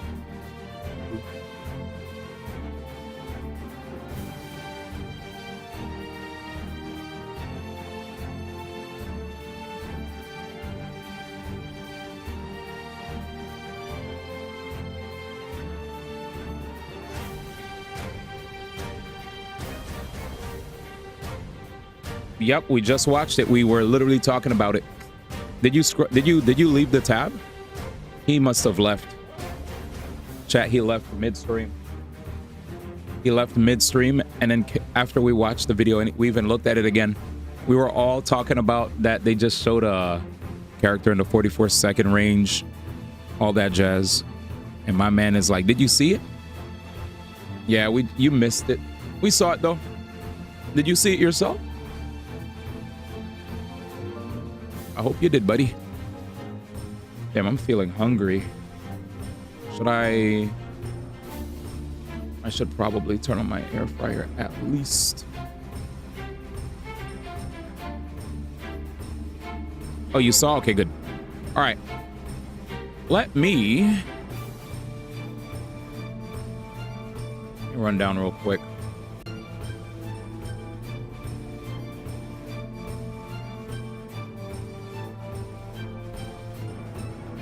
Where am I?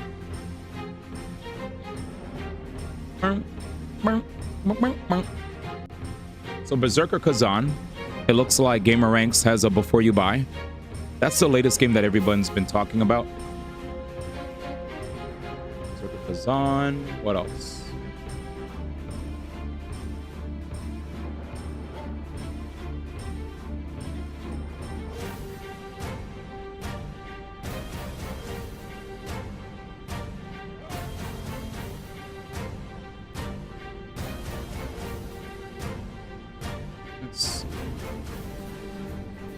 Let's see what I could find.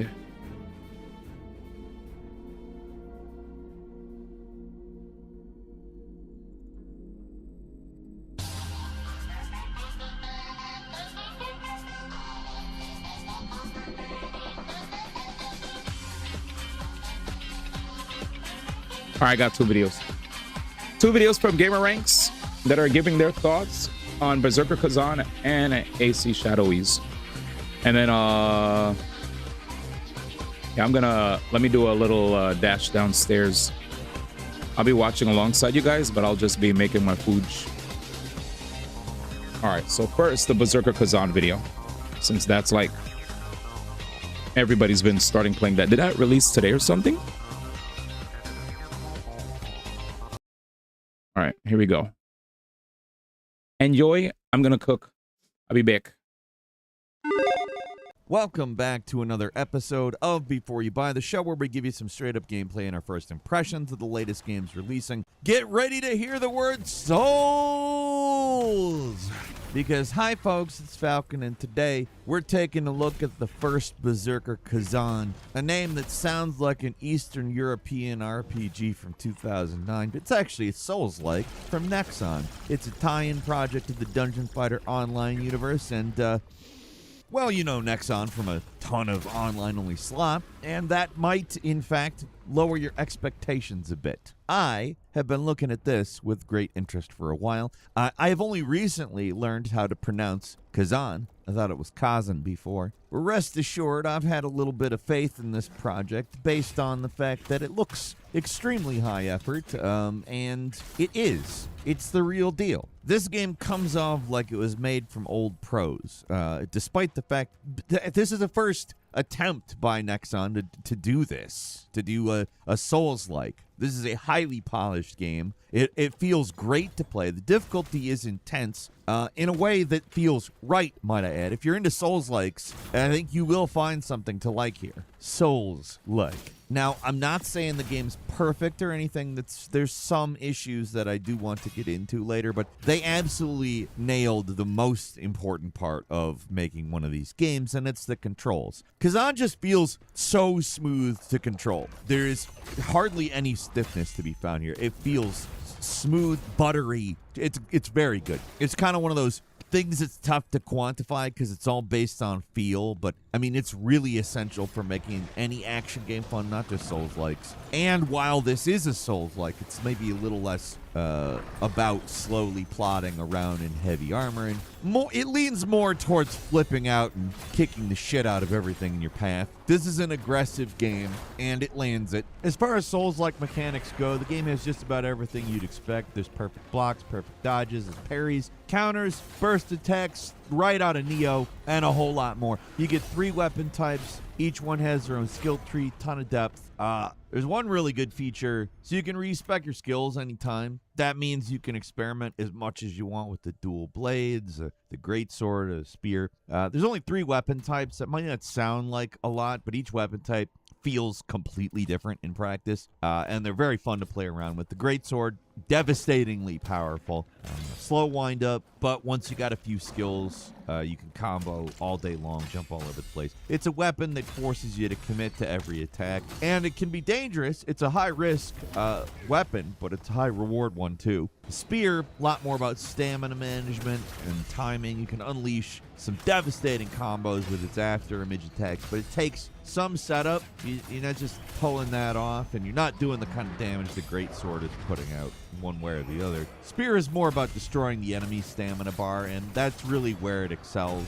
I think if you understand that, you're going to like the spear. It's useful. Dual blades, probably the most traditional weapon in the roster. And also probably why you get them first, at least until you start unlocking all of these like dodge enhancing skills that let you zip around the battlefield. Each weapon feels really fun to use. They're all, I mean, with the right combination of skills and armor sets, overpowered. I'm not much of a min-maxer, but that's the impression I'm getting. If there's one thing that is a little bit disappointing about the weapons, that you can only have one equipped at a time. Like, you can't quickly swap between weapons like in a lot of other Souls-likes. It's unfortunate, but like it's not much of an issue because each weapon has enough going for it that I don't feel like I need to switch weapons on the fly. As far as the story and the settings go, there's not a whole lot to be excited about here. It's generic fantasy action game stuff. Setup is good, if a little typical. Presentation, however, lavish is probably the right word.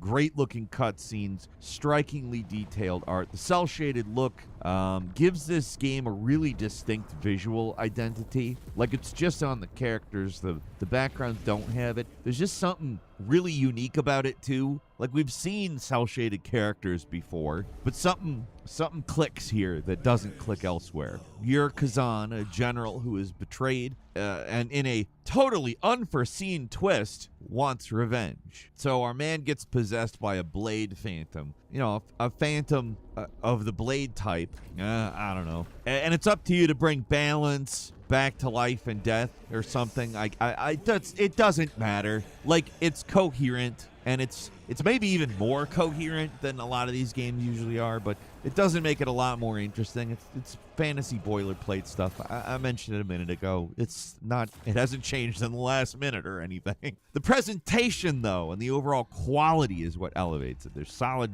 like, voice work, an incredibly, like, gloomy soundtrack that just nails it. It all just has the right feeling to it. One thing I appreciate also about Kazan, it always feels like you're making progress. Even when you might be stuck, there's souls, of course, and you lose them when you die. You got to run back and get them, but there's a lot more progression systems where you're in no danger of losing anything. Skill points generate separately from souls, and you never lose them. Gold is always earned when killing enemies, and that also never gets lost. There's so many upgrade systems too, like phantom abilities, which are spirits you can unlock, which give you bonuses depending on which one you've got equipped. And they also level up, give you better bonuses. There's also Kazan memories, where you unlock permanent damage increases and multipliers. It's a lot, but none of this stuff is actually all that complex. It's all in the service of making it feel like you're consistently getting stronger even when you're not. Let me tell you guys, I needed some positive reinforcement at some points.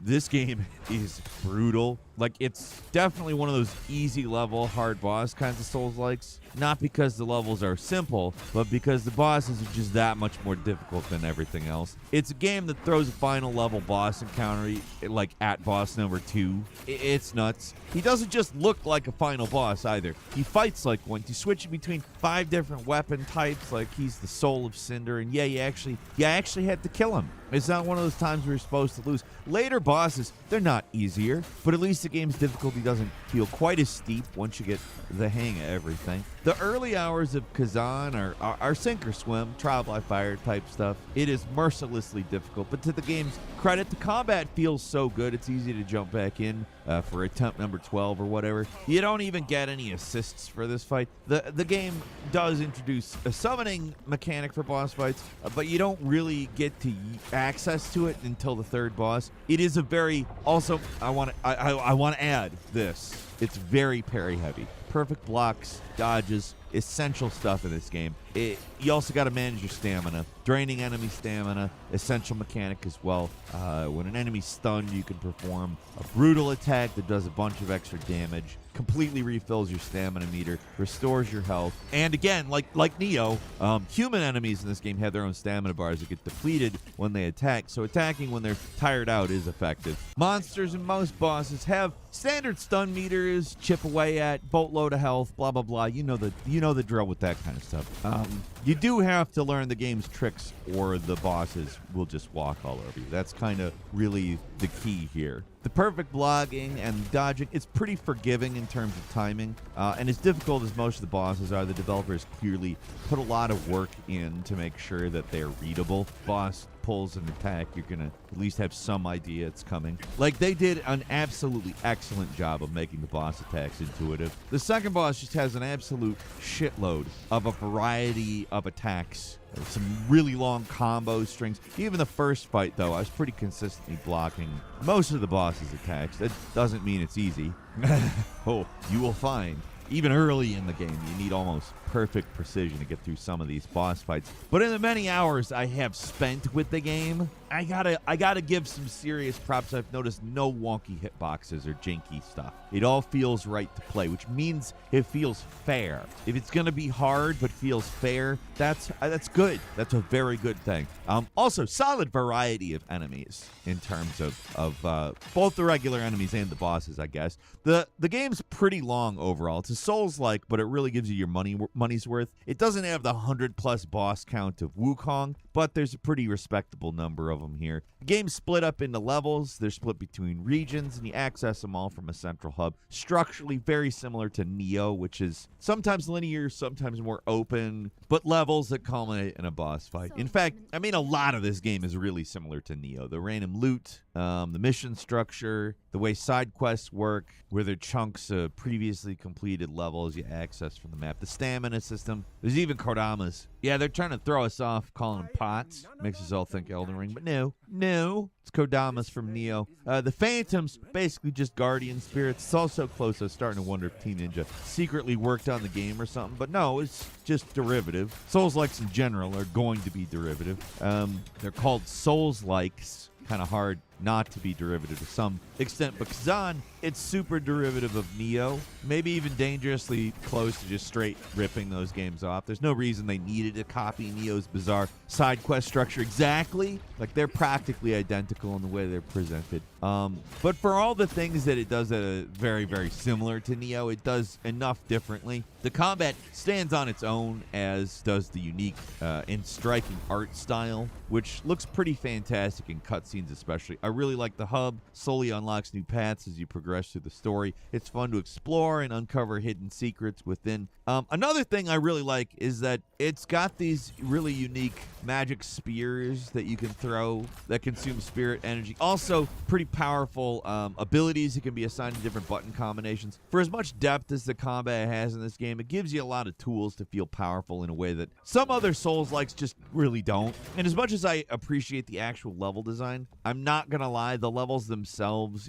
in maybe theme, I'm not 100% sure exactly what does this, but they're not always interesting. Outside of the kind of generic medieval fantasy setting, most of the places you go in this game, kind of foggy and uninteresting looking. Don't get me wrong, a lot of the art's real good. There's some real cool looking locations here, but a lot of the time this game is coated in a thick layer of fog, and there's never really epic vistas or interesting things off in the distance. It's all grayed out, so you get these situations where the game pans over to give you an epic view of the environment while revealing the name of the location, and it's just kind of a bunch of vague shapes in a sea of mist. I don't know, sometimes it has a cool effect, but it's pretty much all the time that it happens, and it doesn't feel cool every time. The opening snowy mountains don't make the best first impression either. They're pretty boring, but later chapters take you to far more complex areas that are a lot more interesting to explore. There are better Souls-like levels out there, but these are far from the worst. They're quite good, actually. And while there's maybe a little bit to Kazan ripping off Neo,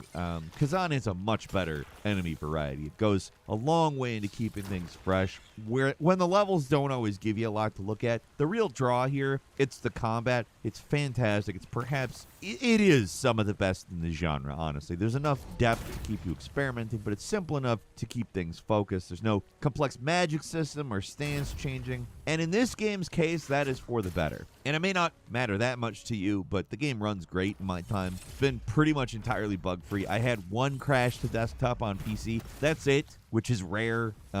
Experience otherwise has been totally flawless with maxed out settings and the resolution just cranked all the way up. Runs perfectly on a PC that it's at this point a couple of years old. It's a well-optimized game. It's all very polished. Works right out of the gate, and there's not something I can say for every Souls-like. All around, just a really solid game. Better than I think a lot of people expected this one to be. Its derivative in the generic fantasy setting aren't like gonna blow your mind or anything, but it's so well made and slickly produced, it just doesn't matter. What does matter, difficulty is extreme, especially at the start, and I'm not saying it matters from a this is a good game or bad game perspective. It's something you should know going in, though. Once you start jiving with the mechanics, it gets a lot easier, but the bosses are no joke. If you don't want to deal with that, you can always play it on easy. It does have a setting for that, and no disrespect to anybody who uses it, and I can't stress this enough, some of these bosses here are absurdly hard, even compared to the standards of the genre. This game does not mess around, but to its credit, it never cheats. It always feels like it's playing fair. Every time you die, you know why you lost, and it only takes seconds to jump back in. So fighting a boss over and over again isn't as disheartening as it can be in other games. So, the first Berserker Kazan, generic sounding name, fantastic Souls-like. The story isn't terribly interesting. The visuals in terms of environmental design can sometimes feel meh, but everything else about this game is absolutely excellent. If you are a sucker for Souls-likes, it doesn't break the mold or anything, but the lack of originality doesn't matter when you do it like this well. Seriously, this is, as far as Souls-likes go, a pleasure. But what do you think? Leave us a comment. Let us know if you like this video. Click like. If you're not subscribed, now's a great time to do so. We upload brand new videos every day of the week. Best way to see them first is, of course, a subscription, so click subscribe. Don't forget to enable notifications, and as always, we thank you very much for watching this video. I'm Falcon. You can follow me on Twitter and book me on Cameo at Falcon the Hero. We'll see you next time right here on Game Ranks. Oh, hey! Let's see the jars you've collected. Oh, only 6. Wow. The others must have ran off really far away. Hey! Looks like you're becoming quite the jar enthusiast.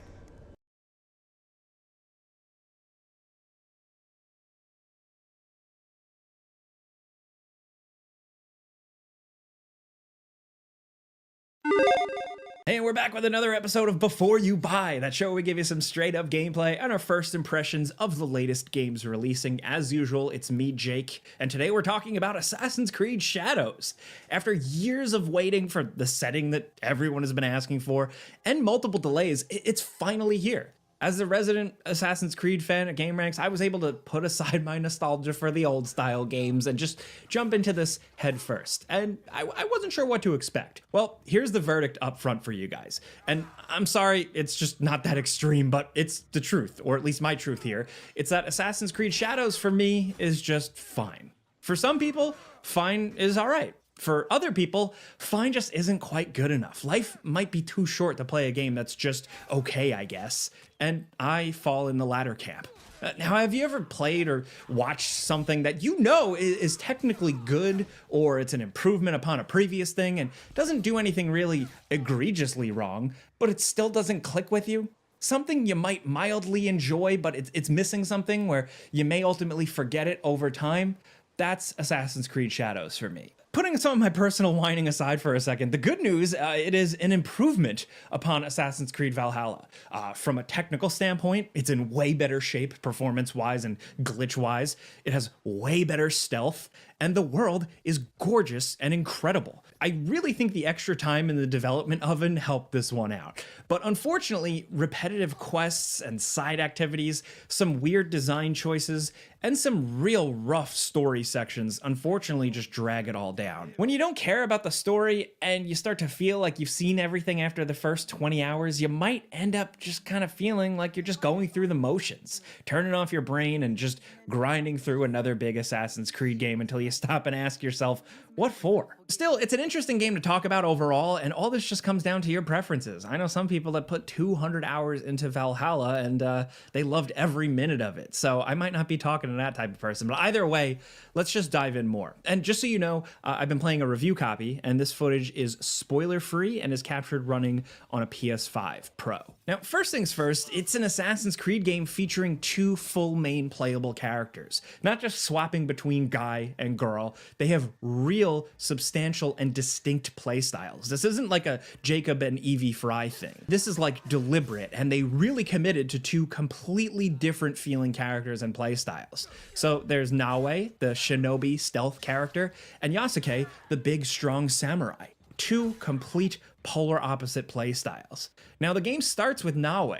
You learn the ropes of the world with her, and surprisingly, the game commits to not bringing Yasuke fully into the playable fold until quite a few hours into the game, depending on how much you explore and mess with side quests first. So by the time you do finally get to play as Yasuke and switch to him whenever you want, he just feels worlds different. Now, Naoe is fast, really fast. She runs around, she crouches, she slides, she grappling hooks, she assassinates, she parkours. She is the Assassin's Creed experience. Yasuke is powerful as hell. He sprints much slower, but he's larger. He can bash through doors. He can take a bunch of hits, deal a ton of damage, but he can barely do any assassin type stuff. And he can't really climb very much. Sure, like I said, he can break through doors, but still, you're very limited in terms of just how you get around. This leads to him being a ton of fun to play as in a pinch when you just want to be strong and chop off a bunch of heads,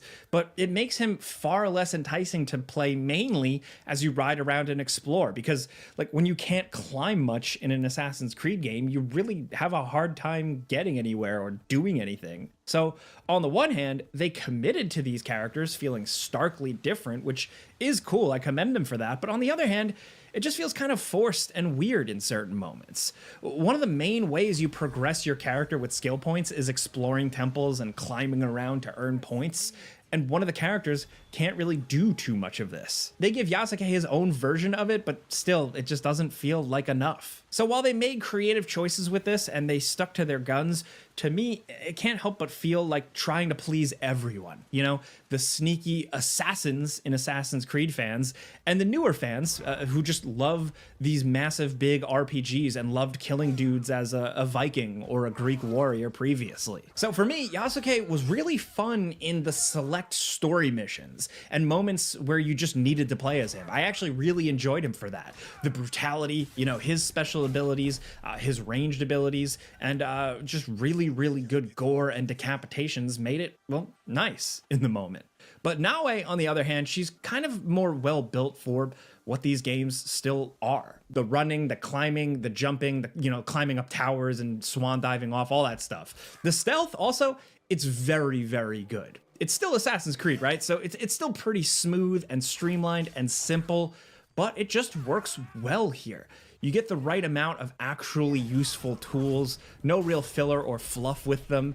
You get just the right amount of hiding places just to make it feel fresh enough for this series. Look, this series always gets flack for this, and this is still the case. Like, you'll still just sit and hide in a bush, and then you whistle, and then a dumb guy walks over, and you stab him in the face, and you pull him into the bushes with you. But they introduce clever, creative ways to kind of keep you on your toes. Like some enemies just being able to see you coming a bit better, some challenging combat, and cool tricks like some interior areas having like shinobi-proof floors and traps that make noises and alert people you're trying to sneak up on. You can also hold the crouch button and go completely completely prone and just crawl around, kind of like The Last of Us style.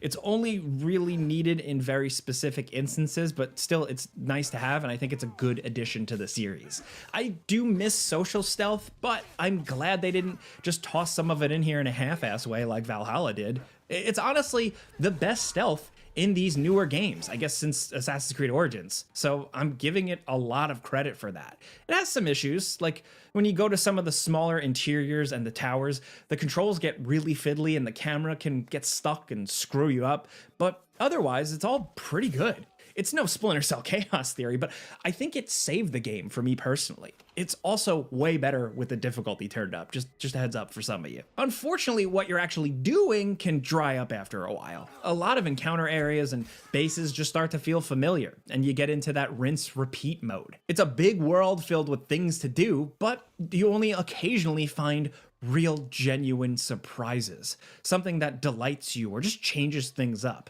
They are here, they are deep in this world, you just gotta dig for them. The main stuff and the main side quests on the surface just aren't very enticing.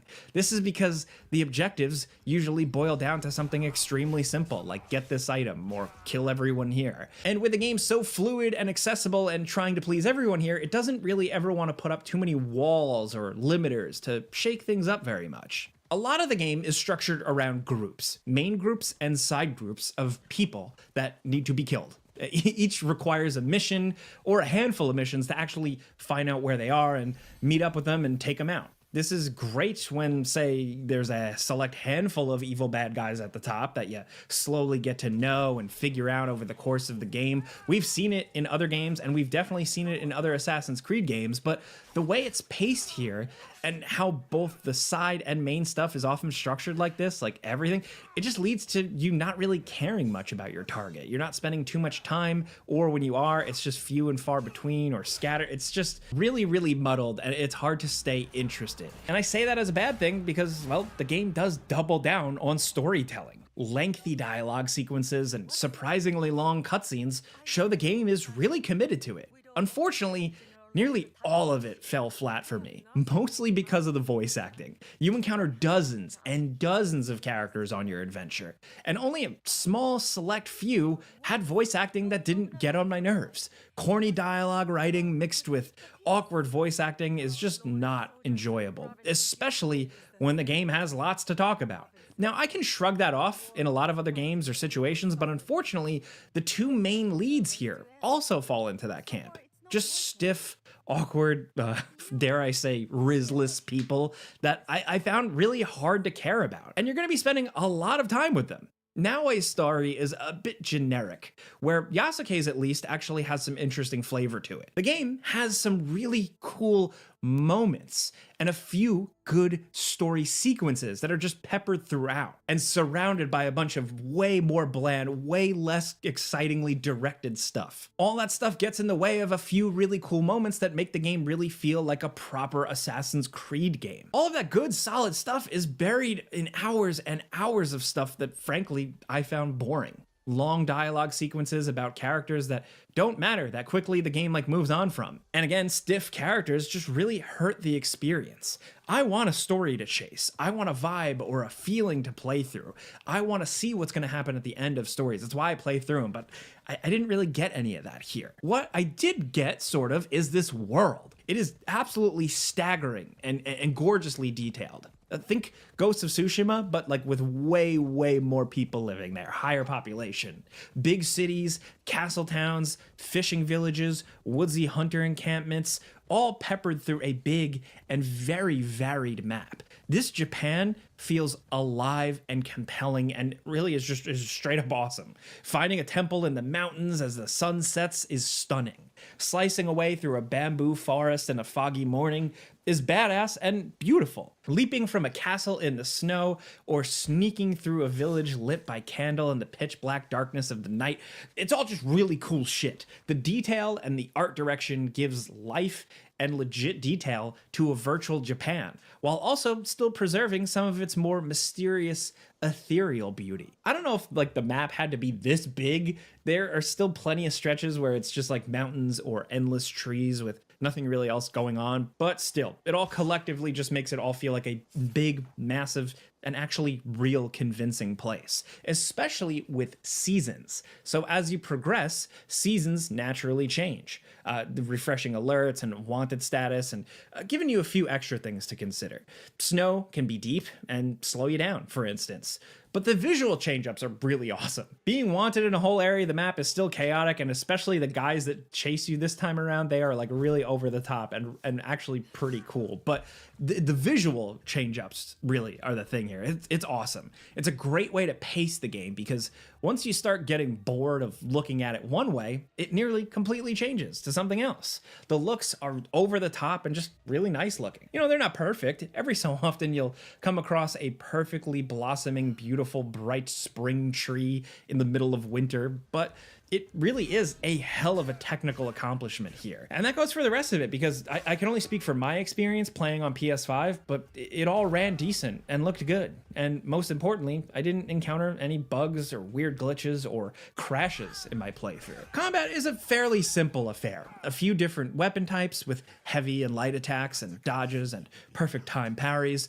You can call in allies for quick little assists, almost Brotherhood style, like having an ally stealth kill an enemy from a nearby bush, or have a heavy character jumping in to help fight. You also have your own special abilities mapped to holding the trigger and pressing a button, like a big powerful lunge, a multi-hit, like, you know, pretty straightforward stuff. And really the combat overall here is straightforward if you played Valhalla or Odyssey. It's in a similar vein, but here, the clash of swords is very satisfying, and the gore is actually really, really good. Heads lop off and blood sprays on walls, and the player attack animations are pretty great, no matter what weapon you're using. Now, in terms of progression, the skill tree is broken out into different weapon types, tools, and assassin skills. You level up and earn points to spend to unlock things in these different trees, and they work well and good enough. You know, game-changing abilities and better use of tools, or just a melee damage increase. Either way, the types of things you unlock are very useful, and it just feels pretty good to acquire them. Unfortunately, better and better skills are actually locked behind knowledge rank tiers that you gotta open up first, and those require separate points to earn. The easiest and main way to earn them is by exploring and doing stuff. Archery challenges and little different meditative things for Yasuke, or finding shrines and temples and exploring them for Nawe. These places either require you to pick up X number of hidden things, like find 3 hidden scrolls, or pray at 4 different altars with this long pray animation, or engage in a couple of kind of meditative style but frustrating mini games. And frankly, this stuff is just not thrilling. I like that they want you to explore and really see these locations they created,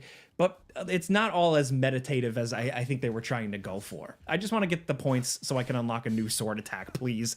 Unfortunately, this kind of deterred me from pursuing knowledge ranks for a while in my playthrough. I went through like half of the game with only 1 special ability attack for one of the characters, and I fared just fine.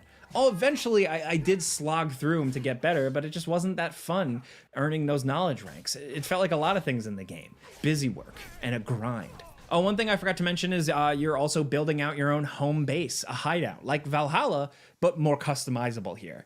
Building a workshop to craft and upgrade your weapons, rooms to hold allies and gain extra scouts to use in the field, and just kind of have some fun customizing. I put dogs and cats everywhere and cool statues I found out in the wild. Come to think of it, actually, fun loot comes kind of few and far between. When it is good, like a white sword or a cool spooky mask. But the stuff you get more regularly is fun things to place around your hideout, and I really like that. I guess technically it's not the longest of these modern AC games, but you're definitely going to be able to spend a ton of time in it, probably at least like 70 hours if you love it all and want to check a lot of boxes off. But towards the end of the story, which clocks in at about 35 to 45 hours depending on how you play, I was already pretty checked out. Bland characters and rinse and repeat missions and bases really dried up my goodwill as a player. The awesome story stuff, I'm glad it's trickled in there, but is it worth the grind? That's gonna be up to you. I might be in the minority with this one. I know I've complained quite a bit. Hey, I can't always steer you, right? That's why I always recommend to watch other reviews too, but all I can do is talk about my experience playing it, and that's a before you buy. You know how this goes by now. I give you some pros, some cons, and some personal opinion, and now I wanna hear yours down in the comments. It seems like when you look online in the gaming world, it's either people's like most anticipated game ever,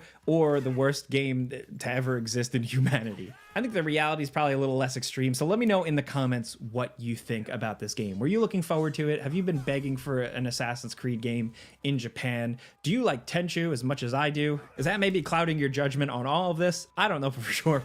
Look, let's talk anything Assassin's Creed Shadows down in the comments. If you like this video and maybe just seeing some gameplay and stuff like that just helped out, informed your decision, clicking the like button helps us out. Thank you. But as always, thanks for watching, and we'll see you guys next time.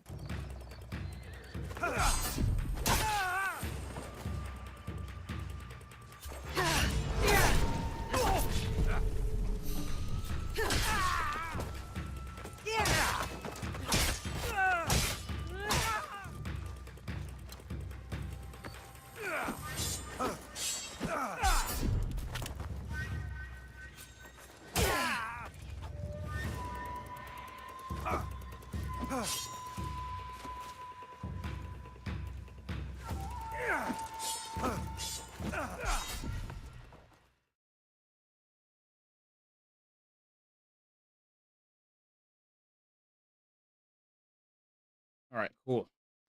Made it just in time. There are a lot of games made that play it completely 10 games that took the safe, biggest and risk. they're not the most exciting out there. I'm not saying they're bad, but they're not typically blowing anybody out. This is a bit long, though. I would like to see this tomorrow. It's shorter. Biggest game releases of April. Sure, I could watch this while I eat dinner, and then we'll get started on AC Shadows. Thank you guys for waiting. Had to take a food break. Hungry. Happy April, everybody. Spring has sprung, and with it comes a bountiful basket of brand new video games to give you a good excuse to stay inside and avoid all that pollen. Here are April 2025's biggest game releases. Before we get started, just our usual caveat that we do our best to be as informative and comprehensive as humanly possible, but things do slip through the cracks here and there, and occasionally we make mistakes. However, this month we are being even more comprehensive than usual and double dipping on some of the games that are coming out, specifically the little old indies. So if you'd like a slightly deeper dive on some of the weirder, more offbeat games mentioned this month, keep an eye out for that video as well. And now, without further ado, the games.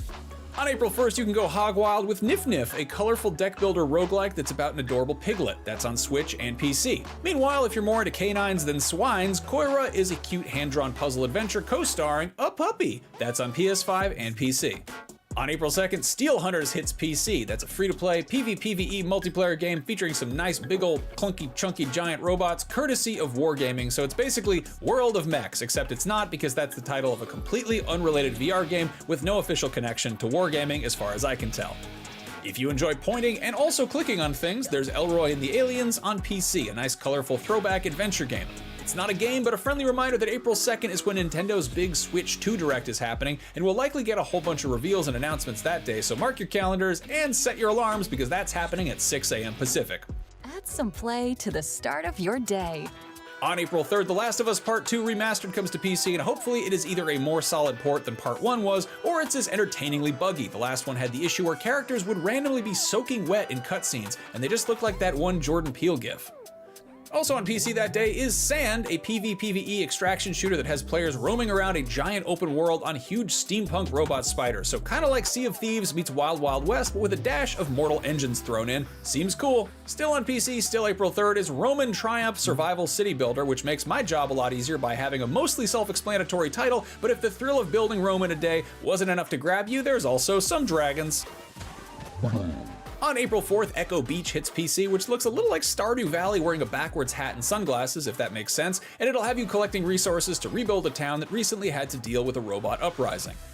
The Renovator Origins might sound like it involves fixing things up, but it is actually a first-person psychological horror game where you are trapped in some sort of nightmarish art museum. That came to PC last year, and on April 4th, it is on basically everything else.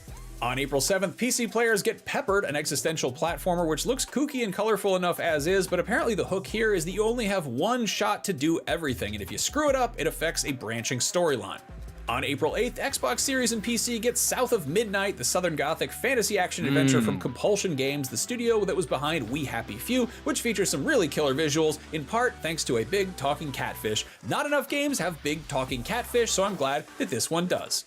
Do you believe love can bloom on the battlefield? Well, if so, you may enjoy Battlefield Waltz, or you may hate it. I don't know what you're interested in. But however you feel, it is a visual novel otome game that involves a talking sword, but also a bunch of very pretty anime boys who I assume can also talk. That's on Switch. One of my favorite things about video games is that they're basically tiny pocket universes, which is also what I always loved about miniature playsets as a kid, and what I love about building dioramas as an adult, and Tiny Garden looks to combine all the above with some cute little virtual Polly Pocket-esque microcosms for you to futz around in. That's on PC. On April 9th, All in Abyss Judge the Fate combines gambling and witchcraft and anime ladies, and you can explain that to your mom when she walks in on you playing it on PS5, Switch, or PC. That same day, Commandos Origins brings little tiny gritty World War II real-time tactics to PS5, Xbox Series, and PC, and if you'd rather just drive a little tiny car around and blow up a bunch of little tiny Drive Loop Survivors will let you do exactly that on PC. If you'd like to make a bunch of regular-sized people go down some really big mountains on snowboards and mountain boards, you don't see games like these anymore. Wheels or skateboards with big bindings, you can do all of that in Descenders Next on PC and all the 1080. Xboxes. Monster Energy Supercross 25 is the latest installment in the soft drink branded dirt bike series, and it's shaking things up this year with a switch to Unreal 5, which promises improved physics and dynamic track evolution. Hopefully the developers stick the landing, otherwise that monstrously energetic fan base might be super cross. That's on PS5, Xbox Series, and PC, April 10th. Still on April 10th, Promise Mascot Agency promises an agency of mascots that you'll be able to manage in this quirky game that follows an ex-Yakuza living in small-town Japan who just so happens to be voiced by one Takaya Kuroda, who's previously voiced an ex-Yakuza living in small-town Japan in such hit games as Yakuza 3 and Yakuza 6, The Song of Life, as well as the rest of the Yakuza games that Kiryu shows up in, which is basically all of them. That's on everything. If you like first-person brain benders, you've got some options. There's the Blueprints, the procedurally generated architectural strategy puzzle adventure, which I'm having a hard time wrapping my head around, but which has some very good buzz. And then there's the Talos Principle Reawakened, the full remake of the incredibly smart 2014 philosophical puzzle game, which is somehow from the same developer as the Dumb as Rocks Serious Sam games. In any case, you can feel like a real brain genius when both of those puzzly games come to new gen and PC.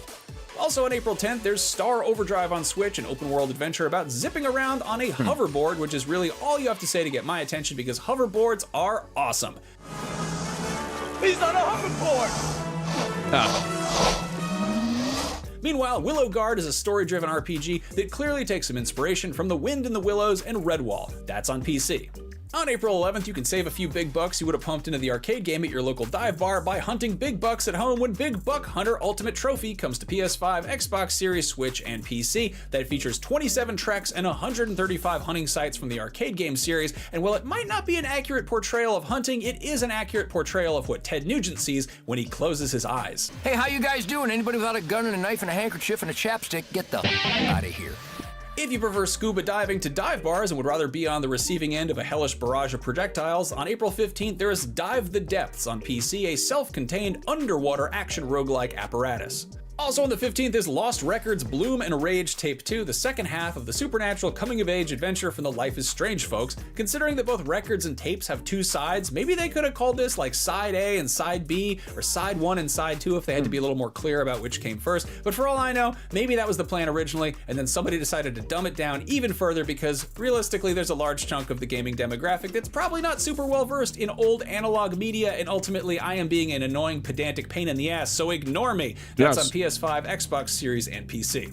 April 17th has a big pile of games dropping. The 2.5D Souls-like Metroidvania Mandragora Whispers of the Witch Tree is on new gen, Switch, and PC. The side-scrolling beat-em-up Phantom Breaker Battlegrounds Ultimate and the adorable Metroidvania Rusty Rabbit are on Switch, PS5, and PC, and the Wizard School Builder Wisdom Academy and the physics-based puzzle platformer Bionic Bay hit PC, and if you'd like to know more, check out that indie games video that I mentioned earlier. On April 18th, the Lunar Remastered Collection gives the Sega Saturn cult classics Lunar Silver Star Story and Lunar 2 Eternal Blue fresh modern makeovers complete with a newly recorded English dub as well as the classic Japanese language track, and if you prefer the classic look to the new 2D animation, that is still an option that's coming to everything. April 22nd, Switch and PC get Maliki, Poison of the Past, a tactical RPG based on the French webcomic that involves time-space colonizing plant life. April 24th brings with it another big dumb pile of video games. If you like urban ass-kicking, there is Fatal Fury, City of the Wolves on the PlayStation Series X and PC. That's my main. The first new entry in SNK's deadliest and angriest fighting game series in literally a quarter of a century, but you probably recognize a few of the characters who've popped up in other brawlers since then, like Mai Shiranui and Terry Bogard. If you'd rather some relaxing rural resource management, Sunseed Island makes farming charming on all the consoles. If you want some stylish tactical strategy anime adventures, the 100-line Last Defense Academy is the first-time collaboration from two of the main guys behind the Zero Escape and Danganronpa games. That's on Switch and PC. Yay. If you want some more conventional strategy, Tempest Rising is a brand new RTS that I want 100-line over classics of the 5-9, genre because from the 5-9's late a gacha. 90s and early 2000s, namely Command and Conquer. That's on PC. Still on the 24th, there's also Claire Obscure Expedition 33, a turn-based RPG, but one that's apparently got a pretty novel real-time combat mechanic, and I've heard some folks say it reminds them of Final Fantasy VIII. That's on New Gen and PC. Still that day is Yasha Legends of the Final Demon Fantasy Blade, which is a colorful too, action RPG with roguelike elements set in a heavily fantasticized reinterpretation and I did not retain that. Period. That is on both PlayStations, the newer Xboxes, Switch, and PC. We have this running joke that Sony's Horizon games are cursed to open against other massive releases. Horizon Zero Dawn came out the same week as Breath of the Wild, Horizon Forbidden West came out a week before Elden Ring, and even the Horizon Zero Dawn remaster had to share a release date with Dragon Age the Veilguard. But they on both April are. 25th, the Horizon curse happens in reverse, when a big, huge first-party open-world PlayStation game, namely Days Gone Remastered, has to share a release date with someone else's Horizon game, namely the PS5 release of the formerly Xbox exclusive Forza Horizon 5. I'm dead. Okay, so technically Forza Horizon 5 is only out on the 25th for people who pre-ordered the premium edition, and everyone else has to wait until the 29th. Don't even get me started on how little sense it makes to pay extra for early access to a game that's been out since 2021 on other platforms. But regardless, Forza Horizon 5 includes the Hot Wheels and Rally expansions from the base game, and while it will have cross-play, it won't have cross-progression, which is kind of a pain in the ass when you've pumped 130 hours into it, like some people. Still, this game rules. You should play it. If a big, happy tropical race car vacation in Mexico isn't your jam and you'd rather a nice, depressing motorcycle trip through a zombie apocalypse in the Pacific Northwest in search of your probably dead wife, I'd bet Days Gone Remastered is more your speed. In addition to overhauled graphics, it's also got some new features like accessibility options that should make it easier for some folks, but also permadeath, speedrun, and horde modes to make it a lot harder for other folks. That's on PS5 and also on PC. Oh, and sorry, quick retraction earlier. I said this was a zombie apocalypse. Those are not zombies, those are freakers, which are like zombies, but cooler. Almost as cool as wearing a backwards hat to your own wedding. Bruh. Traditionally, If I married a guy who wore a backwards hat to his own wedding, I would probably disappear from that relationship as well. I'm just gonna throw that out there. If you want a game that involves colorful car customization, but also a nice grimy post-apocalypse, Badlands Crew is out on the 28th for PC, and it's kind of all the above, I guess. If you'd like a game that involves big, loud, fast motorcycles but isn't sponsored by Monster Energy or infested with hordes of actual monsters, MotoGP 25 comes to everything on the 30th. If you'd like a game that's infested with hordes of monsters and there are no motorcycles in sight, there's the dungeon-crawling ARPG Conquest Dark, and if that's not weird enough for you, Skin Deep is a sneaky-looking, non-linear first-person shooter that may or may not involve getting pointy stuff stuck in your feet if you don't watch your step because you're not wearing any shoes. Those are both on PC on the 30th. In case Promise Mascot Agency didn't give you enough quirky small-town misadventures featuring an ex-Yakuza, at some point in April, Dave the Diver is getting its crossover DLC, Ichiban's Holiday, which features Ichiban Kasuga of Like a Dragon fame. That's coming to everything that Dave the Diver is currently on. And there you have it, April's biggest game releases. Cool. Remember, if you want to stay up to date with upcoming games, 33, or just keep track of what City you're of the currently Wolves. playing or want to play or did And there play were some other or games hated that were or pretty whatever, cool. go check out IGN Playlist. It's like Goodreads or Letterboxd, but for video. I appreciate this. Yeah, my favorite games were the I guess Hudson Line was also pretty interesting too. All right. Let me lock in. We're out of the gacha. And into final Assassin's Creed Shadows. Time for me to vibe.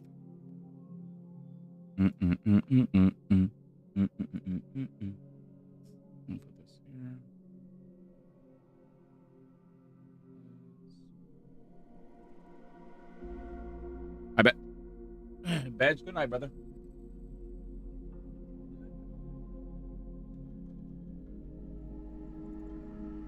Yeah, I think they had a lot of dope games that they mentioned. Yeah, tomorrow's gonna be V Girl. What's her name again? Vasera.